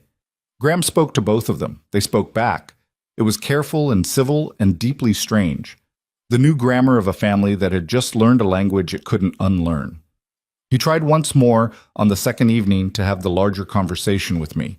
He knocked on the kitchen door frame, his own kitchen in his own house, and he knocked, which struck me as both pathetic and oddly appropriate. And he said, "Can we talk, just for a few minutes?" I said, "About what specifically?" He said, "About whether there's any way through this. That doesn't involve—" "No," I said, not unkindly, but clearly. He stood in the doorframe for a moment. "I never meant for you to be hurt," he said. I looked at him. This man I had made a life with. This man who had held my hand at our children's births and sat with me through my mother's death, and whose face I had watched across 38 years of breakfast tables. "I know you believe that," I said, "but intention doesn't undo consequence. You know that. It's basic accounting." Something moved across his face. I couldn't fully read it. He nodded once and went away. On the fourth day, I wrote the note. I sat at the kitchen table with a piece of stationery. The good kind, cream-colored with a small floral border that I'd had for years and never used because it seemed too nice for ordinary letters. And I thought about what I wanted to say. I'd had a lot of time to think about it. I didn't want it to be long. Long notes invite argument, interpretation, rebuttal. I wanted something that couldn't be argued with, something that simply stated what was true. I wrote it in 4 drafts. The first three were too long, too explanatory, too much like the woman I'd been. The one who always felt the need to justify herself, to make sure she'd been understood, to leave no room for misinterpretation. The fourth draft was 8 words. I found the truth before you realized I could. I read it back. It said everything. I folded the paper once and sealed it in an envelope. On the front, I didn't write his name. There was no need. He'd know. Archets. The evening I chose was a Thursday. Graham had a charity board meeting. I'd heard him confirm it on the phone. He left at 6:30, dressed in the dark navy suit he wore to formal functions. He said goodbye to me from the hallway. I said goodbye from the kitchen. The front door closed. I listened to his car back down the driveway. I waited 10 minutes. Then I walked down the hallway to his office. I had the divorce papers in a sealed envelope, my copy, officially stamped real, and the handwritten note. I placed the note on top of the papers inside a larger envelope, sealed that too. I stood in front of the filing cabinet. I put both hands on it and swung it out from the wall. The roller mechanism was just as smooth as before. The safe sat in the wall, dark and patient, waiting the way safes wait. Indifferent to what they hold, indifferent to who opens them. I dialed the combination. Left, right, left. The click was soft. I opened the door. The contents were exactly as they'd been when I'd first found them. The banded cash, the manila folders, the documents that represented years of careful, deliberate theft. His secret architecture. His hidden future. I placed my envelope on top of everything. The cream paper was very visible against the darker folders underneath. You could not miss it. You could not open this safe and not see it immediately. I took one slow breath. Then I closed the door, spun the dial, and moved the filing cabinet back into place. I went to the kitchen. I made tea. I sat at the table and I waited, and outside the window the evening light was doing what evening light does in June. Lingering, golden, reluctant to give way to dark. I had spent 38 years waiting for things I didn't know I was waiting for. A marriage that was real, a partnership that was equal, a man who saw me for what I actually was. This was different. This wait had an end I could see, and I knew exactly what was on the other side of it. The tea went cold before I finished it. I don't know how long I sat at that kitchen table after placing the envelope in the safe. Time does something strange when you're waiting for an irreversible thing. It stretches in certain places and compresses in others, and you find yourself noticing details you'd normally walk past without registering. The way the refrigerator hums with a slightly uneven rhythm, the way the kitchen light above the table throws a shadow across the salt shaker that makes it look larger than it is. The small brown water stain on the ceiling above the window that I'd been meaning to have repainted for 3 years and never did. I noticed all of it. I had nothing else to do but notice. Graham's board meeting typically ran until 9, sometimes 9:30. It was not quite 8 when I heard the first sound that didn't belong. Not his car. Something before that.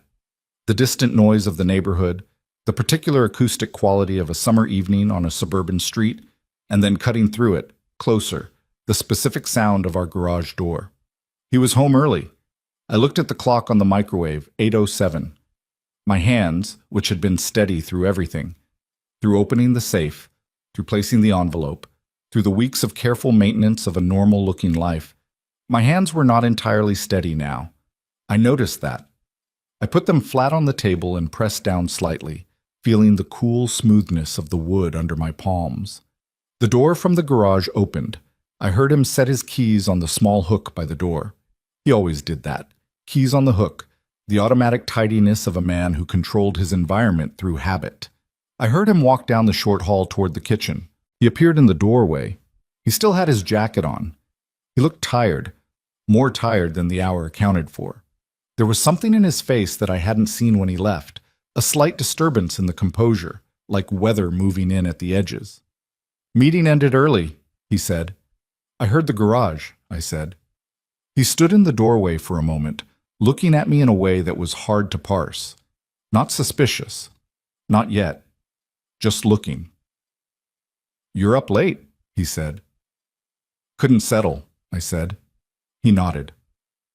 He went to the cabinet above the refrigerator where he kept the good bourbon, poured himself 2 fingers without asking if I wanted anything, and stood at the counter drinking it. He was in one of his quiet moods, the kind that used to make me work to fill the silence, to ask the right questions, to coax him back to himself. I had spent years being the person who smoothed over his quiet moods. Tonight, I just sat at the table with my cold tea. "What was the meeting about?" I said, because it was the kind of question the woman I was supposed to be would ask. "Budget review. Boring." He swirled the bourbon. "Kessler talked for 45 minutes about the new donor database. I've sat through that presentation 3 times in 2 years." "Why'd you leave early?" "Headache," he said, "and I didn't want to sit through the reception afterward." He finished the bourbon. He rinsed the glass with the meticulousness that was one of his defining characteristics. Never leaving dishes in the sink, always rinsed and placed in the rack, even when he was tired, even when everything was falling apart. He rinsed the glass, placed it in the drying rack, dried his hands on the kitchen towel. "I'm going to check a few things in the office," he said, "then I'll be up." He walked out of the kitchen. I sat very still. I heard him walk down the hallway. I heard the office door open. I heard the familiar sounds of a man settling into his space, the creak of his desk chair, the soft percussion of papers being moved, and then silence. Not the regular silence of a man working, a different quality of silence altogether. The silence of something stopped. I counted my own heartbeats. I got to 11 before I heard the filing cabinet move. Ntit. The sound was distinctive once you knew what to listen for. The low mechanical roll of the cabinet swinging out from the wall on its hidden runners, smooth and deliberate. I'd heard it only twice before. Once from the hallway when I'd first discovered it, and once when I'd stood in front of it myself, putting both hands on the steel and pulling. I heard it now from the kitchen. Then the silence again. Longer this time. I stood up from the table. I didn't go to the office. I waited in the kitchen, standing near the counter with my cold tea behind me, and I waited for whatever came next. What came next was a long time arriving. It must have been 7 or 8 minutes, which is, if you've ever had to wait for something while your pulse runs faster than it should, an extremely long 7 or 8 minutes, long enough that I started to wonder if I'd misjudged, long enough that the edges of my certainty began to soften slightly. And then I heard him. Not his voice, his footsteps, coming down the hallway from the office in a way that was different from his normal walk, faster, less controlled, the sound of a man whose body is moving ahead of his composure. He appeared in the kitchen doorway. He was holding the envelope. It was open. He'd opened it. The cream-colored paper of my note was visible, half pulled from the envelope, and in his other hand were the divorce papers, the stamped official pages that Diane's office had prepared with meticulous care. He stood in the doorway, and he looked at me, and for the first and only time in 38 years of marriage, I saw Graham Mercer without his mask. Not the polished professional, not the reasonable husband, not the master strategist with an explanation for everything. Just a 63-year-old man standing in his own kitchen, holding the evidence of his own dismantling, and not knowing, for the first time in as long as I could remember, what to do next. "You put this in my safe," he said. "Yes," I said. "You went into my safe again and put—" "Yes, Graham. That's my private—" "Yes," I said. "I know. Just like the accounts were private, and the shell companies, and the property deeds, and the post-marital asset strategy." I kept my voice level. "I thought it was appropriate to leave it where you keep the things that are only yours." He stared at me. His jaw moved slightly, the way it did when he was working through a calculation he hadn't completed yet. "Do you have any idea what you've done?" he said. And now there was something sharper in his voice, not the controlled disappointment of recent days, not the careful reasoning voice, something rawer than that. "I filed for divorce," I said. "I think I have a pretty clear idea." "You have filed against a man who has spent 40 years providing for this family," he said, "who has managed every financial complexity of our life, every tax issue, every investment decision, every decision about money that you made without me," I said. "Yes, you've done all of that. And apparently you've also spent a significant portion of those 40 years making sure that if you ever chose to leave, I would have as little as possible to show for them. That is not what, Graham. My voice didn't rise. I read the notes. I read your handwriting, your actual handwriting, in a document you titled, and I want to make sure I have this exactly right, a post-marital asset strategy. I know what it said, I know what it planned, I know the timeline, I know the target year. I looked at him. There's nothing left to explain. He put the papers down on the kitchen table. Slowly, deliberately, the way he placed things when he was trying to reestablish control through physical composure. He put them down, and he pulled out a chair, and he sat across from where I'd been sitting, and he folded his hands on the table, and he tried once more to find the version of himself that could manage this. I want to talk about what comes next, he said. His voice had found some steadiness again. Not its usual steadiness, but a reasonable approximation. Rationally, like adults who have been together for almost 4 decades. We can do that, I said, through our attorneys. Evelyn, that's not me being difficult, I said. That's me protecting myself, the way I should have been doing for a very long time. His hands, still folded on the table, tightened slightly. I saw it. Is this about Natalie? He said. Because if it's about the money I didn't give her, it's not about any one thing, I said. It's about all of it. It's about 38 years of managing my access to information about my own life. It's about being described in a planning document as someone who would accept whatever was presented as fair. I paused. It's about the fact that you looked our daughter in the eye and told her we couldn't afford to help her while you had a safe full of cash 20 feet away. The silence that followed that was different from the other silences of the evening. Heavier. More final. I never meant to, he started. You've said that, I told him. 3 times now. And I believe that you believe it. But Graham, what you meant and what you did are 2 separate things. And what you did is documented, extensively. He looked at the table. And then, because the evening hadn't finished delivering its surprises, we both heard the front door open. I had not called Natalie or Connor. I want to be clear about that because what happened next might sound staged, and it wasn't. What happened was simply that my daughter had been staying at a friend's place for the past 2 nights, but had left a jacket at the house that she needed for work the next morning. And she'd texted me around 7 to say she'd swing by to get it, and in the specific focus of the evening, I had completely forgotten about that text.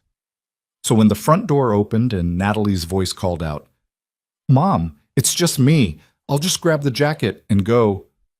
It was not a planned entrance. It was just my daughter. And she walked into the kitchen and stopped. She looked at her father, sitting at the table. She looked at me, standing by the counter. She looked at the papers on the table between us, the cream envelope, the official documents, everything right there in the open. "What's happening?" she said. "Nothing you need to be—" Graham started.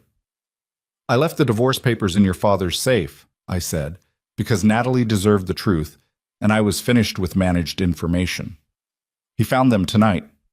Natalie set her keys on the counter. She didn't go get her jacket. She sat down at the table. Not next to me. Not next to her father.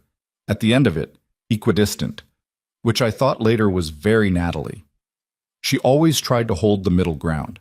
She'd been doing it since she was a child, the peacekeeper, the one who smoothed things over.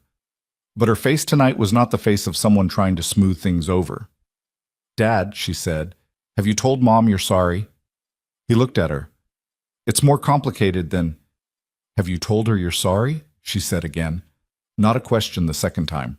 Graham looked at his daughter for a long moment, and I watched something happen in him that I hadn't expected, a kind of fracturing, small and contained, like a hairline crack running through something that looked solid. He looked at Natalie, this daughter he had refused to help, and he seemed to see something in her face that the rest of the evening hadn't produced. "I'm sorry," he said. His voice was quiet. "Evie, I am sorry." The room was very still. I looked at him. I let myself hear it, feel the weight of it, assess it honestly. "I believe that you're sorry," I said finally. "Right now, in this moment, I believe you mean that." He nodded. "But Graham," I said, "sorry doesn't rebuild what you took. Sorry doesn't give me back the years I spent not knowing. Sorry doesn't put my name on those accounts, or give Natalie the help she needed, or... I stopped, steadied. Sorry is a starting point. It's not enough to change what happens next. He didn't argue. That might have been the most significant moment of the entire evening. Not the papers, not the confrontation, not even the apology. The moment when Graham Mercer, who had an explanation for everything, sat at his own kitchen table and simply did not argue. Connor arrived 11 minutes later. He'd gotten a call from Natalie, who had quietly stepped into the hallway at some point and texted him the single sentence, "You need to come." He walked in still in his work clothes, tie loosened, looking like a man who'd driven faster than the speed limit to get somewhere he wasn't sure he was ready for. He stood in the kitchen doorway and looked at his father. "Dad," he said. Just that. Graham looked at his son. Connor walked past him and stood beside me. He didn't touch me, just stood there, close, and looked across the table at his father with an expression that had none of the ambiguity of the earlier days. The careful neutrality, the trying to hold the middle ground that both my kids had been navigating, it was gone. What was there instead was something clear and sad and utterly resolved. "I need you to understand something," Connor said, and his voice was very even, the way voices get when someone has been rehearsing what they need to say on a fast drive across the city. Not right now as your son, as a person talking to another person." He paused. "What you did to Mom is the kind of thing that doesn't get explained away. You can't talk your way out of it. You can't restructure it into something else." He glanced at the papers on the table. "She found out. She hired a lawyer. That's done. But there's something else that needs to be said." Graham watched him. "You used us," Connor said. "You used Mom as cover for everything you built. You kept her financially dependent. You kept her in the dark. You used her whole life, her giving up her career, her running this house, her being available to you. You used all of it as the stable surface you could build your secret life on top of." His voice was still even, still quiet, but something underneath it was raw in a way that was hard to hear. "She paid for everything that safe contains, with her time, with her work, with her name not being on things it should have been on." He stopped. "That's what I need you to sit with." The kitchen was very quiet. Graham had both hands on the table, flat, not folded anymore. He was looking at his son with an expression that I had never seen on him before in 38 years. Not the performance of emotion, something closer to the real thing. "I know," he said. 2 words. No qualification. No explanation following. Connor looked at him for another moment, then he looked at me. "Mom, do you want us to stay?" "I'm fine," I said. "That's not what I asked." I looked at my son. This man who had gotten his father's height and his steadiness, but somewhere along the way had also gotten something Graham had never had, the willingness to sit in discomfort rather than manage it away. "Yes," I said, "stay." Graham went upstairs around 10. He said goodnight to his children in a voice that was stripped of all its usual qualities. No warmth, no authority, nothing performed. Just 2 syllables from a man at the end of a very long fall. I heard his footsteps on the stairs, heard the guest room door close. The 3 of us sat in the kitchen together. Natalie made fresh tea, the good kind, the cardamom blend she'd noticed me drinking lately, the one Graham had always disliked. She made 3 cups and set them on the table without asking and sat back down. Connor wrapped his hands around his cup. "How long have you known?" he asked me. "Everything? About 2 months," I said. "The first piece, about almost 3 months." He nodded slowly. "And you've been sitting with all of that, alone." "I needed to be sure before I told anyone," I said. "I needed to have everything in order. If I told you earlier and then—" "You don't have to explain," Natalie said. "I understand why you didn't tell us." She looked at her cup. I keep thinking about you carrying that by yourself for all those weeks." "I had Diane," I said. "Your divorce attorney." "She was very kind," I said, and that made Natalie laugh. A short, startled laugh that had some tears in it. The kind of laugh that happens when the alternative is crying and laughter is slightly more manageable. Only you, Mom, she said. Only you would describe your divorce attorney as very kind. We sat with that for a moment. The kitchen felt different at this hour, the three of us around the table with our tea while the rest of the house was quiet, smaller and warmer than it did during the day, the way rooms do in the middle of the night when the people left awake are the ones who belong together. I need to tell you both something, I said. They looked at me. This house is probably going to be sold, I said, as part of the settlement. I don't know yet. Diane says it depends on a lot of factors, but I want you to be prepared for that, so you have time to grieve it if you need to. A brief silence. We grew up here, Connor said. Not a protest, just a statement. I know, I said. Where will you go? Natalie said. I don't know yet. Something smaller, something that's mine. I paused. I've been thinking about somewhere near water. A lake, maybe. I've always liked being near water. I hadn't actually said that out loud before, but it was true. I had thought about it, in the margins of all the other thinking, the image of somewhere quieter and smaller and entirely my own. A porch. A view of something natural and unhurried. That sounds good, Connor said. He said it simply, like he meant it. Natalie was looking at me with an expression I recognized. It was the expression she'd worn as a little girl when she was trying to understand something that seemed too large for her. She'd grow very still and look at you with those serious dark eyes, and you could almost see the gears turning. Mom, she said, are you, and I really mean this, are you actually okay? Not performing okay. Actually. I considered the question honestly. I'm sad, I said. I'm angry, in layers. There are kinds of angry I haven't even gotten to yet, I think. I'm exhausted in a way that sleep doesn't quite fix. I wrapped my hands around my cup, but I also feel clearer than I have in years, which sounds strange given the circumstances. It doesn't sound strange, Connor said. I keep thinking about the person I was before all of this started, I said, before I found the bank statement. And I realized that woman, she wasn't fully awake. She'd made herself comfortable inside a story that wasn't entirely true, and she'd stopped asking questions because the questions made her life more complicated. And I have some things to reckon with about that, about my own part in letting things get to where they got. Mom, Natalie started. I'm not blaming myself, I said quickly. That's not what I mean. What he did was deliberate and wrong, and the responsibility for it is entirely his. I paused. But I stopped asking questions. I handed over information I should have kept. I let myself be managed because it was easier than being informed. And I need to understand that about myself.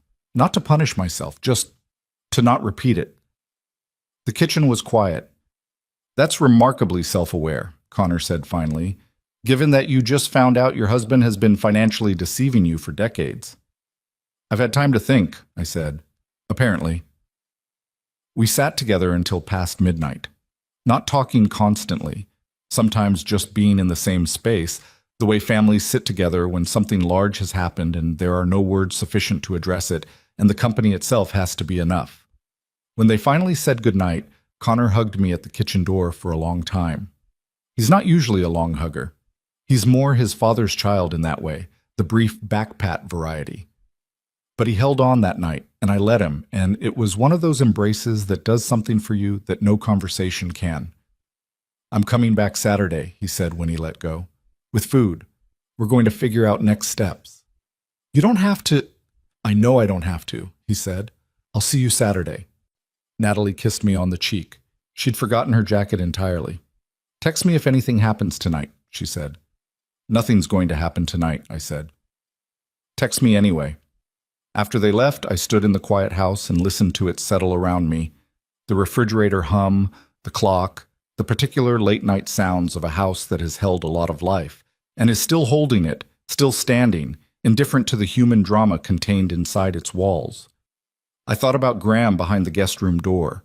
I thought about the safe, locked and dialed, with the manila folders and the cash in my envelope, empty now, its contents in Graham's hands, but the impression of it remaining, the fact of it. I thought about the combination. Left, right, left. The thing I had carried inside me for weeks like a stolen key. I had used it twice. The first time to understand what I was living inside, the second time to change it. Pos. The weeks that followed were not clean. I want to be honest about that because when you tell a story about leaving, there's always the temptation to make the leaving itself feel like relief. Pure and simple and immediately clarifying. It wasn't like that. It was painful in ways I hadn't anticipated and complicated in ways I should have expected. And there were mornings when I woke up and felt the absence of the life I'd thought I had, like a phantom limb. Graham and I were in the same house for 6 more weeks while the legal proceedings were underway and the financials were being sorted and the reality of 2 separate futures was being constructed. It was the strangest 6 weeks of my life. We were civil. We ate in different rooms, mostly. We navigated the shared spaces with a careful choreography that neither of us had designed, but both of us understood. There were moments, I won't pretend otherwise, when I looked at him across a room and caught the profile I'd fallen in love with at 23 and felt something that wasn't hate and wasn't love and didn't have a clean name. The weight of years.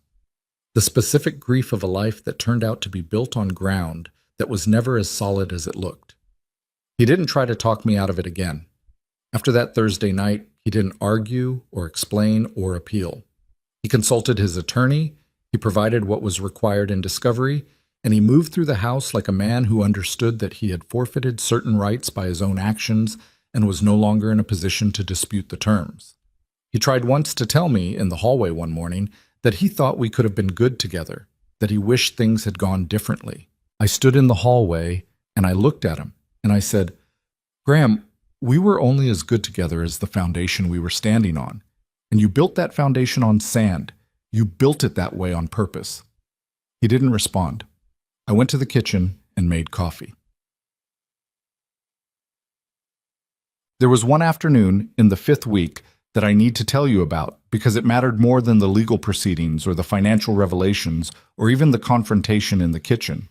It was a Tuesday. Graham was out. A meeting with his attorney, I assumed.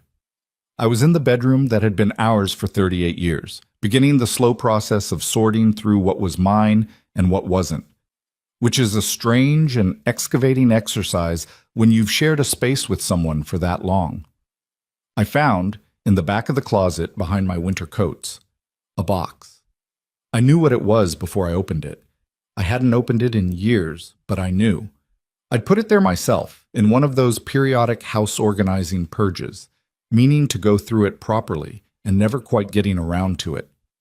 Inside were things from before Graham, before the house, before the version of myself I'd been for 38 years, my teaching certificate still in its original paper folder, some photographs from college, a younger version of myself I barely recognized, grinning at a camera with her whole future unmarked in front of her, a journal I'd kept in my early 20s, full of plans for the classroom I was going to have, plans for the apartment I was going to decorate, plans for a woman who was going to be financially independent and professionally capable and entirely her own person.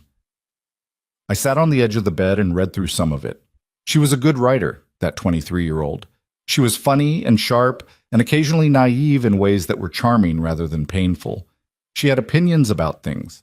She was interested in herself, curious about what she thought, what she wanted, what she would become. Somewhere between that journal and the kitchen table where I'd been sitting when I found the bank statement, a lot of that had gone quiet.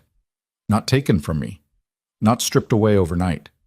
Just gradually, gently, year by year, replaced with someone else's narrative about who I was and what I was for and how much space I should take up. I closed the journal and held it in my lap for a while. Then I packed it carefully in a bag I was keeping separate, the bag that was mine, that would come with me, that didn't belong to the settlement or the house or the marriage. That journal was coming with me. The woman in it wasn't gone. She was just, after a very long silence, beginning to clear her throat. Eek. The night before the movers were scheduled to take the first load of my things to a temporary rental I'd arranged, Graham knocked on the bedroom door frame. I'd been expecting him to. We'd had too many years between us for there to be no final conversation. I was wrapping books. There were a lot of them. I hadn't realized, until I started packing, how many books were mine and how few were shared. Another small thing. Another thing that was more revealing in retrospect than it had seemed at the time. "Can I come in?" he said. "Sure," I said. He stood in the room that had been ours and looked around at the half-dismantled version of it. The boxes along the wall, the bare nightstand on my side, the absence that was starting to make itself visible. "I've been thinking," he said, "about what Connor said, about you paying for everything in that safe." He paused. He was right. I wrapped another book without answering. "I told myself," he said slowly, "that I was protecting what we'd built, that the structures were insurance, in case things went wrong. I told myself it was pragmatic and not personal." "And now?" I said. "Now I think I was afraid," he said. "Of losing control. Of being in a situation I hadn't engineered. Of—" He stopped. "I'm not good at not being in control, Evie." "I know," I said. "I know that. What I didn't know was that I was part of what you needed to control." He didn't dispute it. "Will you be okay?" he said.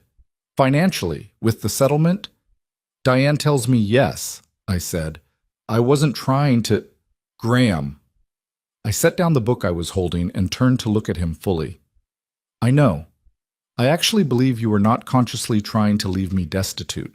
I think your plan was something more comfortable than that. A generous settlement that you controlled the terms of after a carefully managed separation where I didn't know what I had a right to." I looked at him steadily. "But that's still theft. It's more polite theft, but it's the same thing." He was quiet. "Take care of yourself," I said. And I meant it. Not warmly, but honestly. The way you mean it to someone who was once the center of your world and is now simply a person who will continue to exist somewhere beyond the borders of your life. He nodded. He left the doorway. I turned back to my books. Outside the window, the June evening was doing its reluctant thing with the light, holding on to it past the hour it should have faded. The oak tree was dark green against a sky that hadn't decided yet whether it was evening or night. I had planted things in this yard.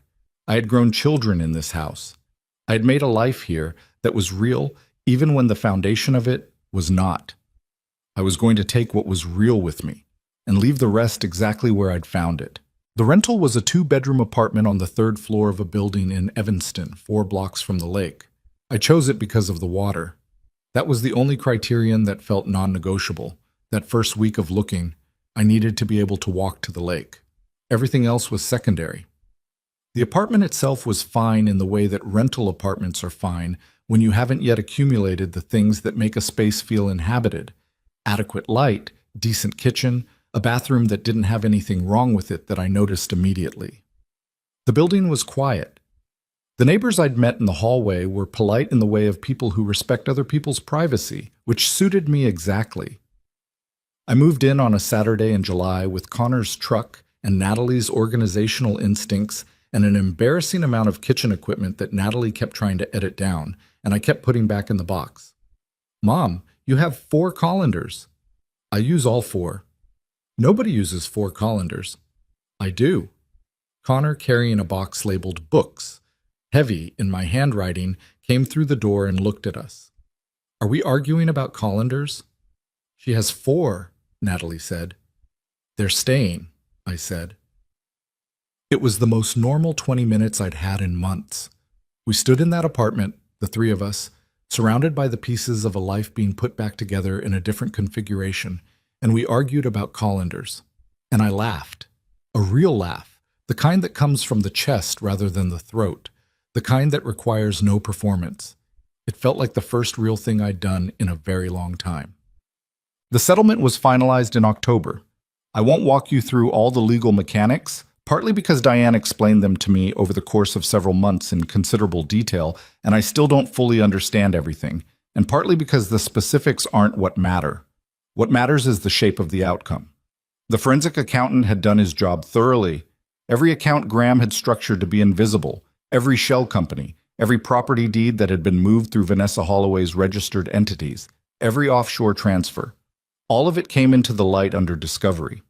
The term Diane used was fraudulent concealment, And she said it with the specific satisfaction of someone who does not get to use it often but has been waiting for the right case.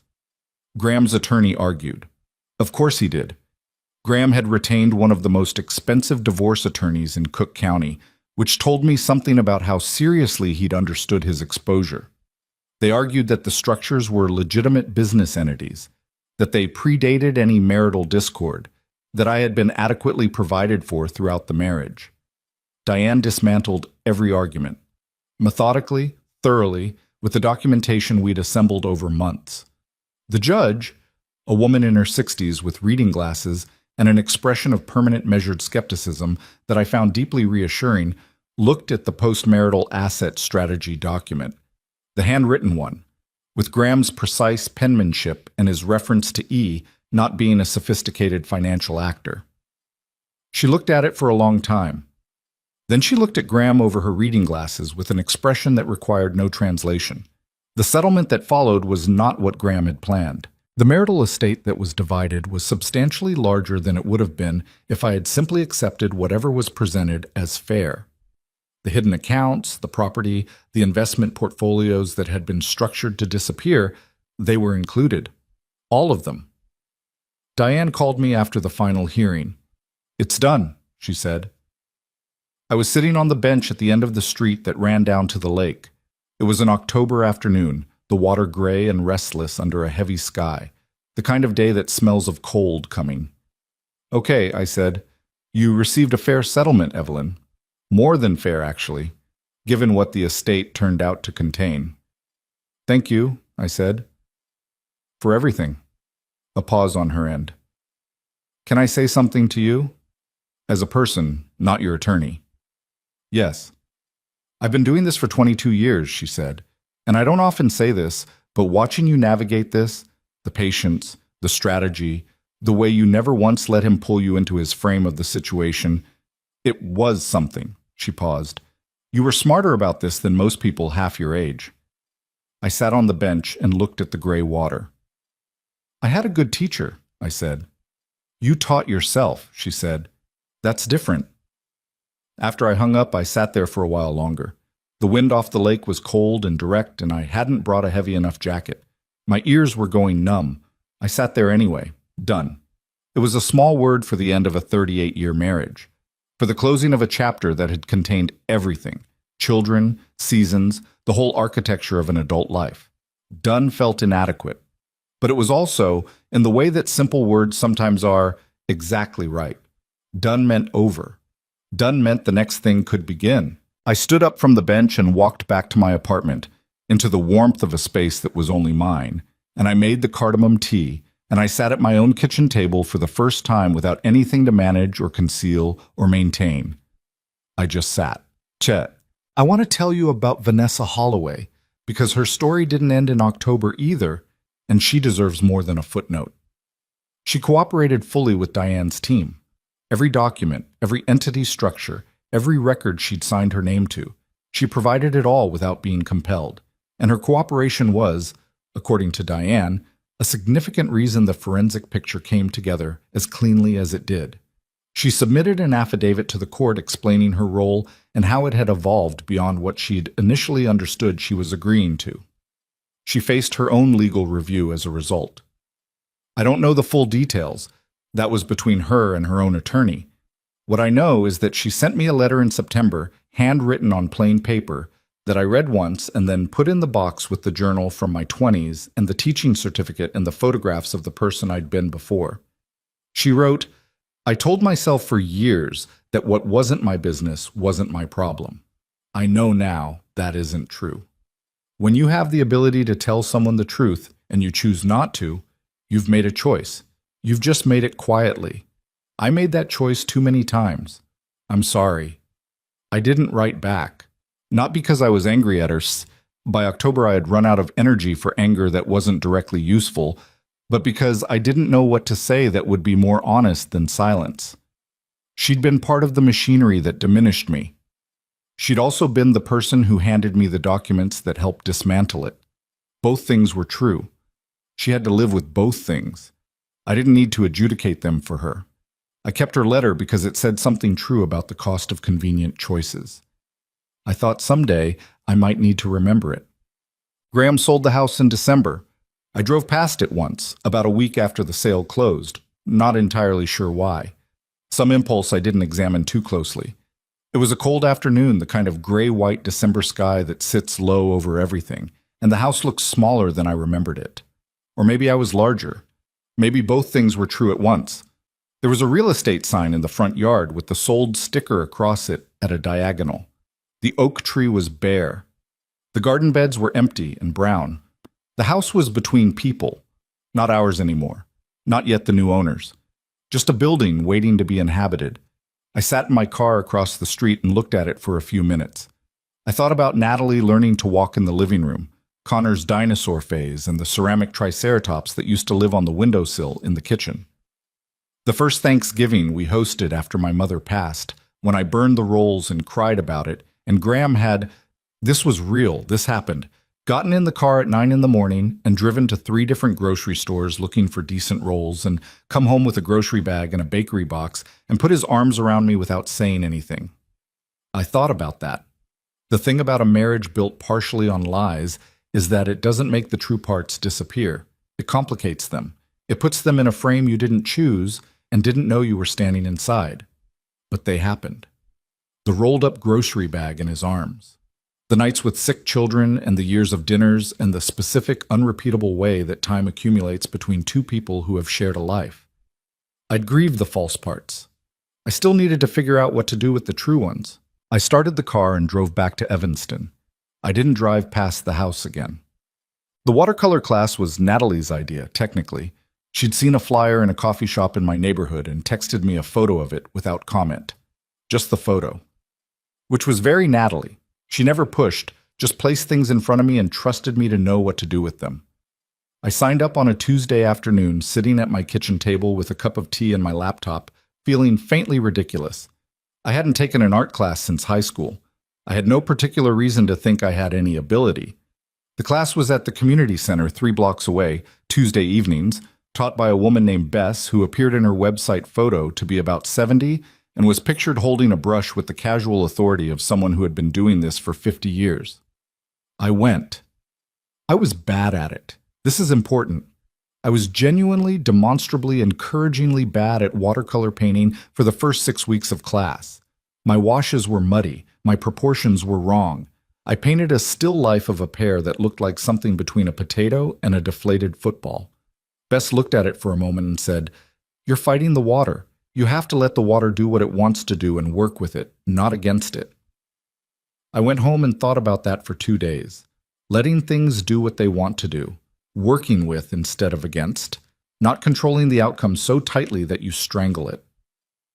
I went back the following Tuesday and I was slightly less bad. By January, I was painting recognizable fruit. By March, I had moved on to landscapes. Nothing remarkable. Simple compositions, a tree line, a stretch of water. But mine. Made with my hands, in my time, for no other purpose than that I had chosen to make them. I started getting up earlier in the mornings to paint before the light changed. I bought better brushes. I ruined a lot of paper learning what each color did when it hit water at different concentrations. I discovered that I was not a patient person when it came to waiting for layers to dry, which cost me several paintings that might have been decent if I'd controlled myself. Bess told me once, watching me try to rush a wash that needed time, "Evelyn, the work tells you when it's ready. Your job is to listen." I wrote that down in the small notebook I'd started keeping in my jacket pocket. The work tells you when it's ready. Your job is to listen. I'd spent 38 years not listening to what the work was telling me, ignoring the damp feeling underfoot, the slight unevenness in the foundation, the small signs that the picture I was building didn't quite match what was actually there. I was listening now.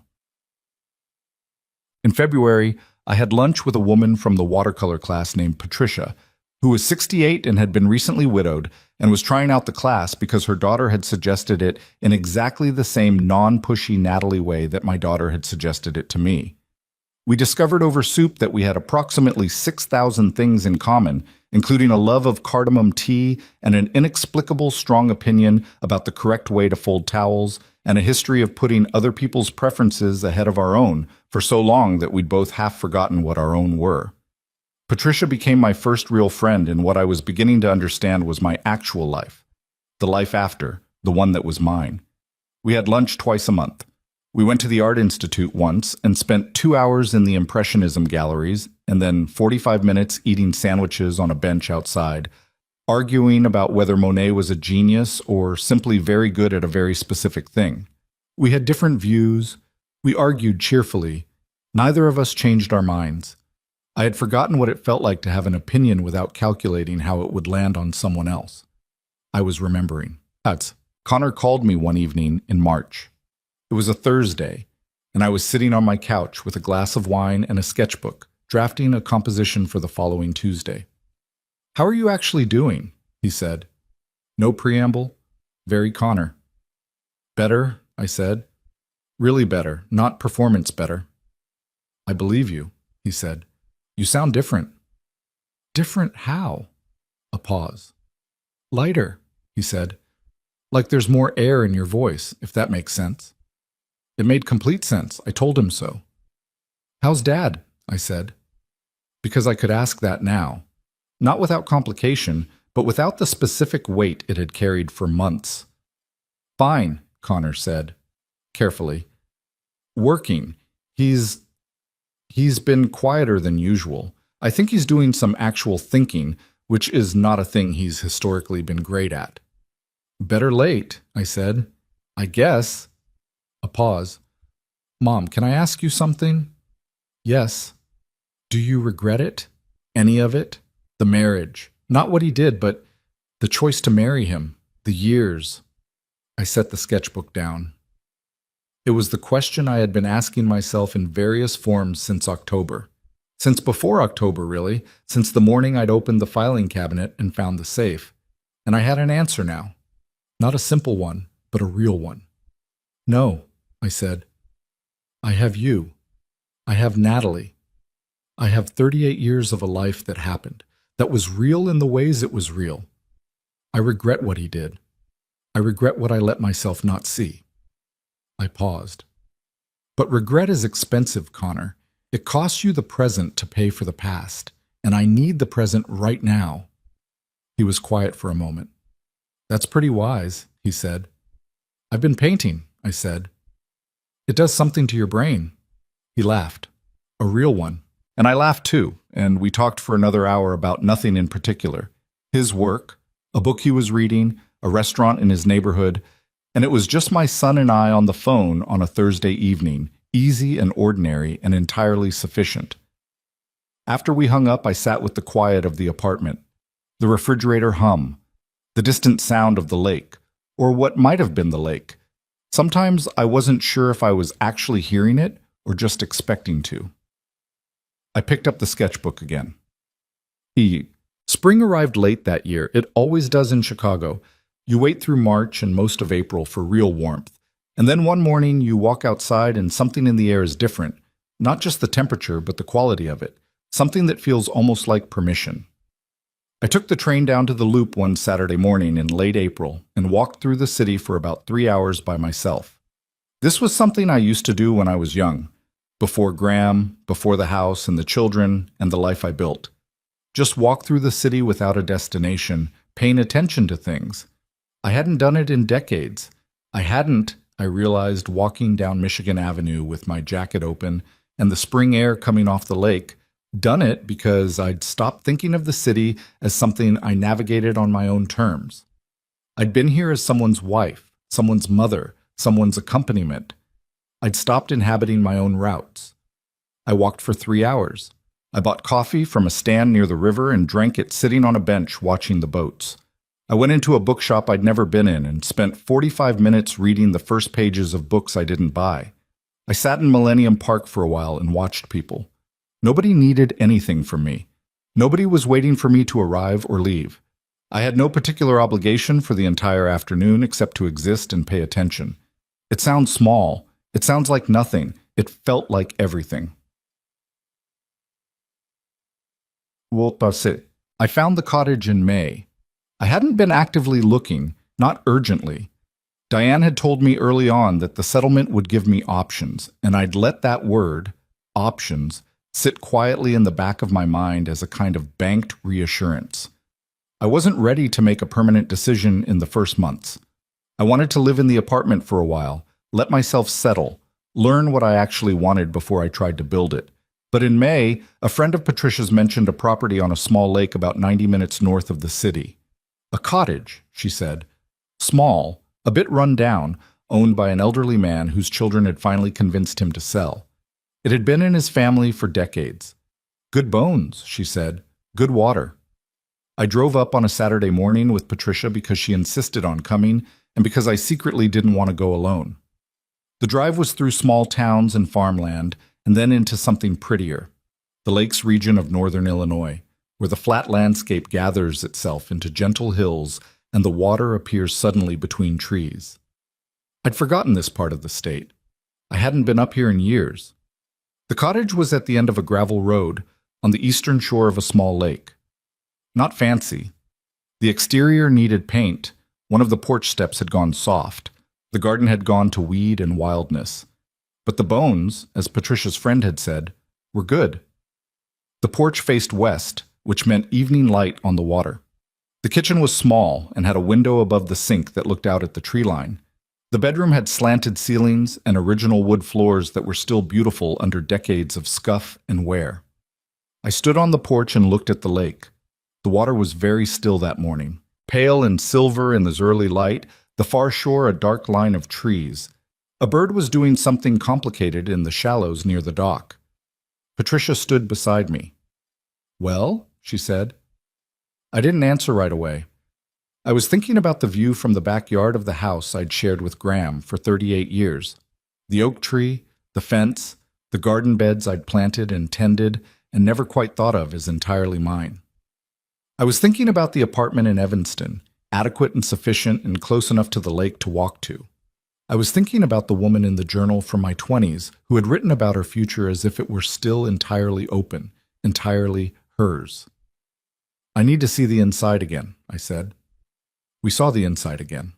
I bought the cottage 6 weeks later.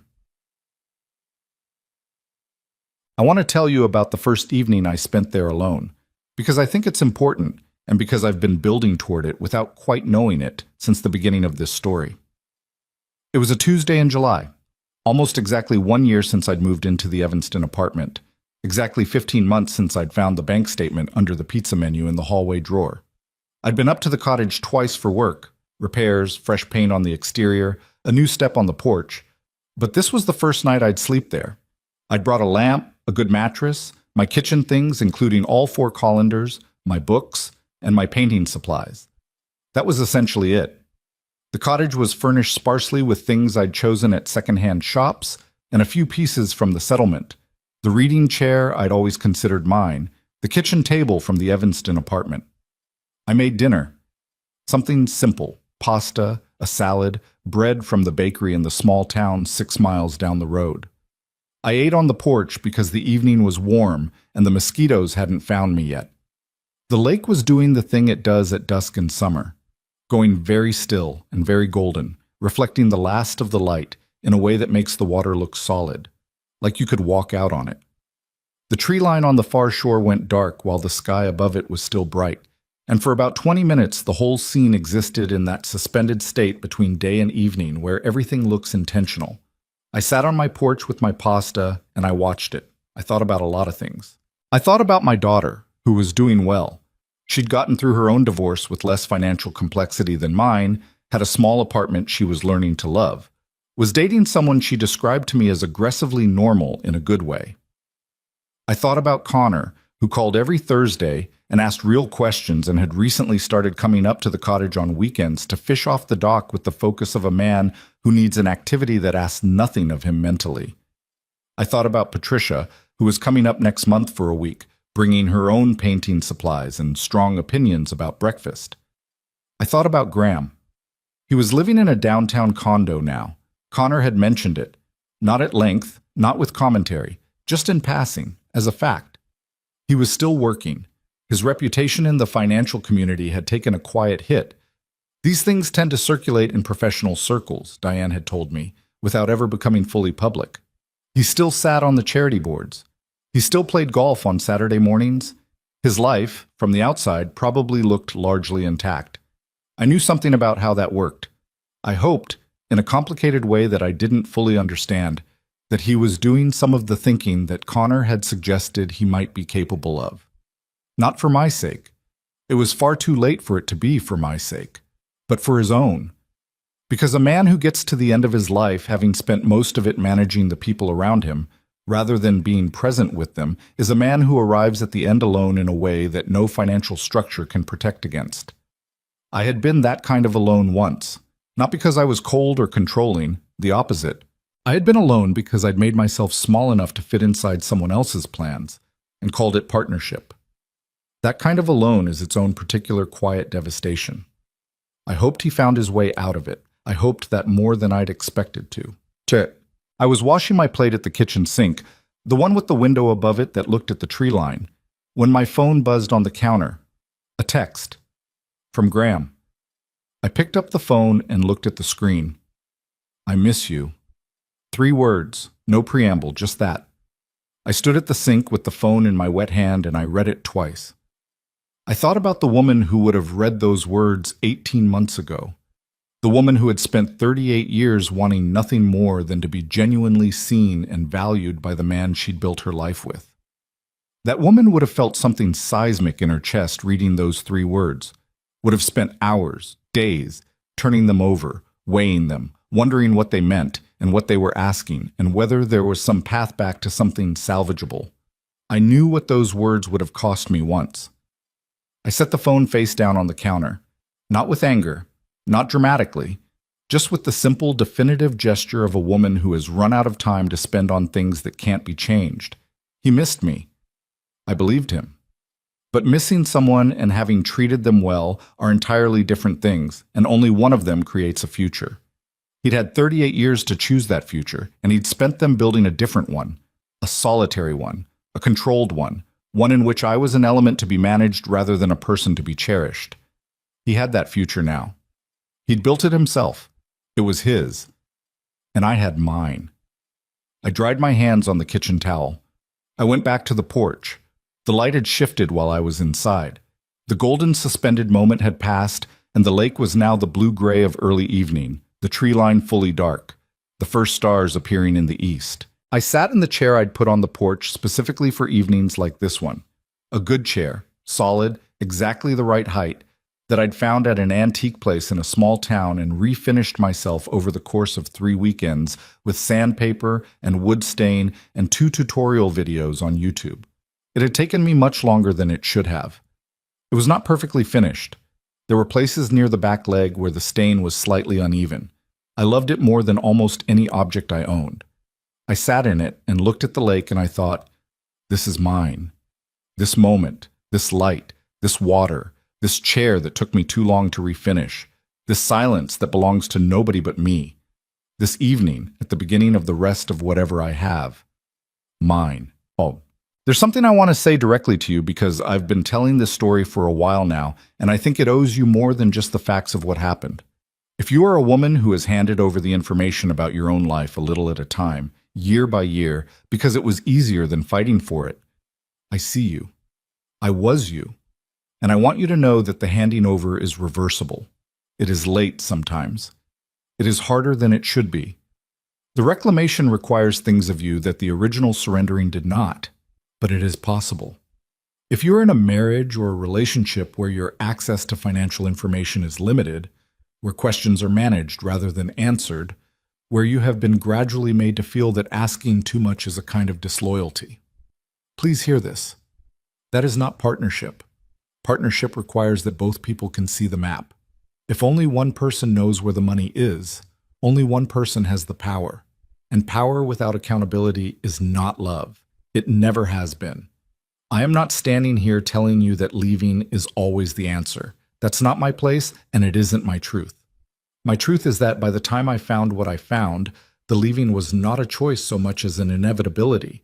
The marriage had been over in the ways that mattered for a long time before I knew it. What I'm telling you is that knowing is always the answer. You are entitled to know the shape of your own financial life. You're entitled to your name on accounts that hold your marital wealth.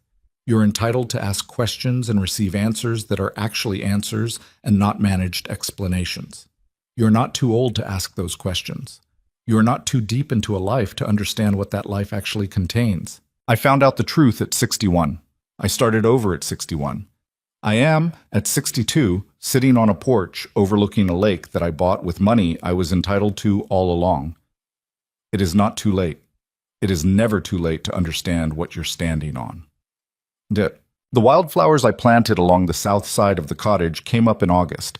A messy, exuberant riot of coneflowers and black-eyed Susans, and something purple that the woman at the nursery called Blazing Star, and that I called Beautiful. They came in faster than I'd expected, crowding each other, not organized, not tasteful, nothing like the careful garden beds I'd tended for decades in the yard on Maple Grove Drive. I loved them fiercely. Every morning that summer I walked out in the early light and looked at them before the dew dried off, and there was something about the sight of them, those completely unkempt, ungoverned, entirely themselves wildflowers, that did something to me I still don't have precise words for. They didn't need arranging. They didn't need managing. They just needed soil and light and water and room. That's not a metaphor. I mean it literally. But also, Connor came up the third weekend of August, and we sat on the dock until 11 at night with the lights of the far shore reflected on the water and talked about things we'd never quite gotten to before, was his childhood, what he remembered, the things he'd understood and the things he hadn't. He told me things that night that surprised me. Not terrible things, just the particular perspective of a child who had watched his parents from a different angle than I'd imagined. I always knew something was off, he said. Not accusatory, just factual. Not what it was, but the way you'd get quiet sometimes, the way you'd start to say something and then not say it. I didn't know I did that, I said. You did it a lot, he said. I used to wonder what you were not saying. I sat with that. I'm not saying things anymore, I said. I know, he said. It's good. It's different, but it's good. We sat in the dark and listened to the water. Natalie came the following weekend and we painted together on the porch. She was a beginner, worse than I'd been in my first weeks, which she found deeply frustrating and I found deeply enjoyable in the most loving possible way. I did not tell her to let the water do what it wanted to do. I figured she needed to arrive at that herself. We painted and we talked, and at some point she set her brush down and looked at me and said, "Mom, you look like yourself." What do I usually look like? She thought about it. Someone trying to look like herself. I understood exactly what she meant. One morning in late September, I woke up before dawn. This happens sometimes now. My body seems to have decided that early mornings are when things are clearest, which is inconvenient but also true. I made coffee and took it to the porch and sat in my refinished chair in the dark. The lake was invisible in the pre-dawn, just a sound, a presence, the smell of it. The sky above the tree line was beginning its slow shift from black to the particular deep blue that precedes actual light. I sat that there and I thought about the combination. Left, right, left. I don't know why it came to me then, in that specific quiet. But I sat with it for a moment, the way it had felt to stand in front of that safe with the knowledge I'd gathered, and the decision I'd made and the envelope in my hands. The way my hands had been completely still. I had been afraid, in the months before I found that combination, of what I would find. I had been more afraid, in some deep and unexamined way, of what my life would become if I found something that couldn't be unexplained. And here's what I know now. Sitting on a porch in the dark with coffee going cold in my hands, and a lake I can't see but can hear, and wildflowers sleeping in the bed along the south side of my house. The fear of knowing is almost always worse than the knowing itself, because the knowing, even when it's devastating, even when it changes everything, even when it costs you the structure of a life you'd believed in, the knowing gives you ground to stand on. Real ground. Ground that isn't borrowed from someone else's story about who you are and what you're worth and what you'll accept. Graham thought I would accept whatever was presented as fair. He had spent 38 years, carefully and deliberately, constructing a version of me in his mind that was small enough to manage, predictable enough to plan around, compliant enough to leave behind with minimal disruption. He got that wrong. Not because I'm exceptional, not because I did everything right. I didn't. I was late to look. I was late to question. I handed over more of my own life than I should have, for longer than I should have, because it felt like love, and because asking felt like disloyalty, and because I was afraid of what I'd find if I looked. He got it wrong because when I finally looked, when I finally stood in front of the thing I'd been afraid of and opened the door, I found something in myself that he hadn't accounted for: the capacity to begin again. The sky was lightening now, the blue softening toward gray, the tree line beginning to separate from the darkness above it. The lake appeared slowly out of the pre-dawn, gray and still and very wide. I watched it come into visibility. This is what I know at 62 that I didn't know at 23 or 40 or even 61. The most important thing you can own is not an account or a property or a settlement or a cottage on a lake, though all of those things matter, and I am grateful for every one of them.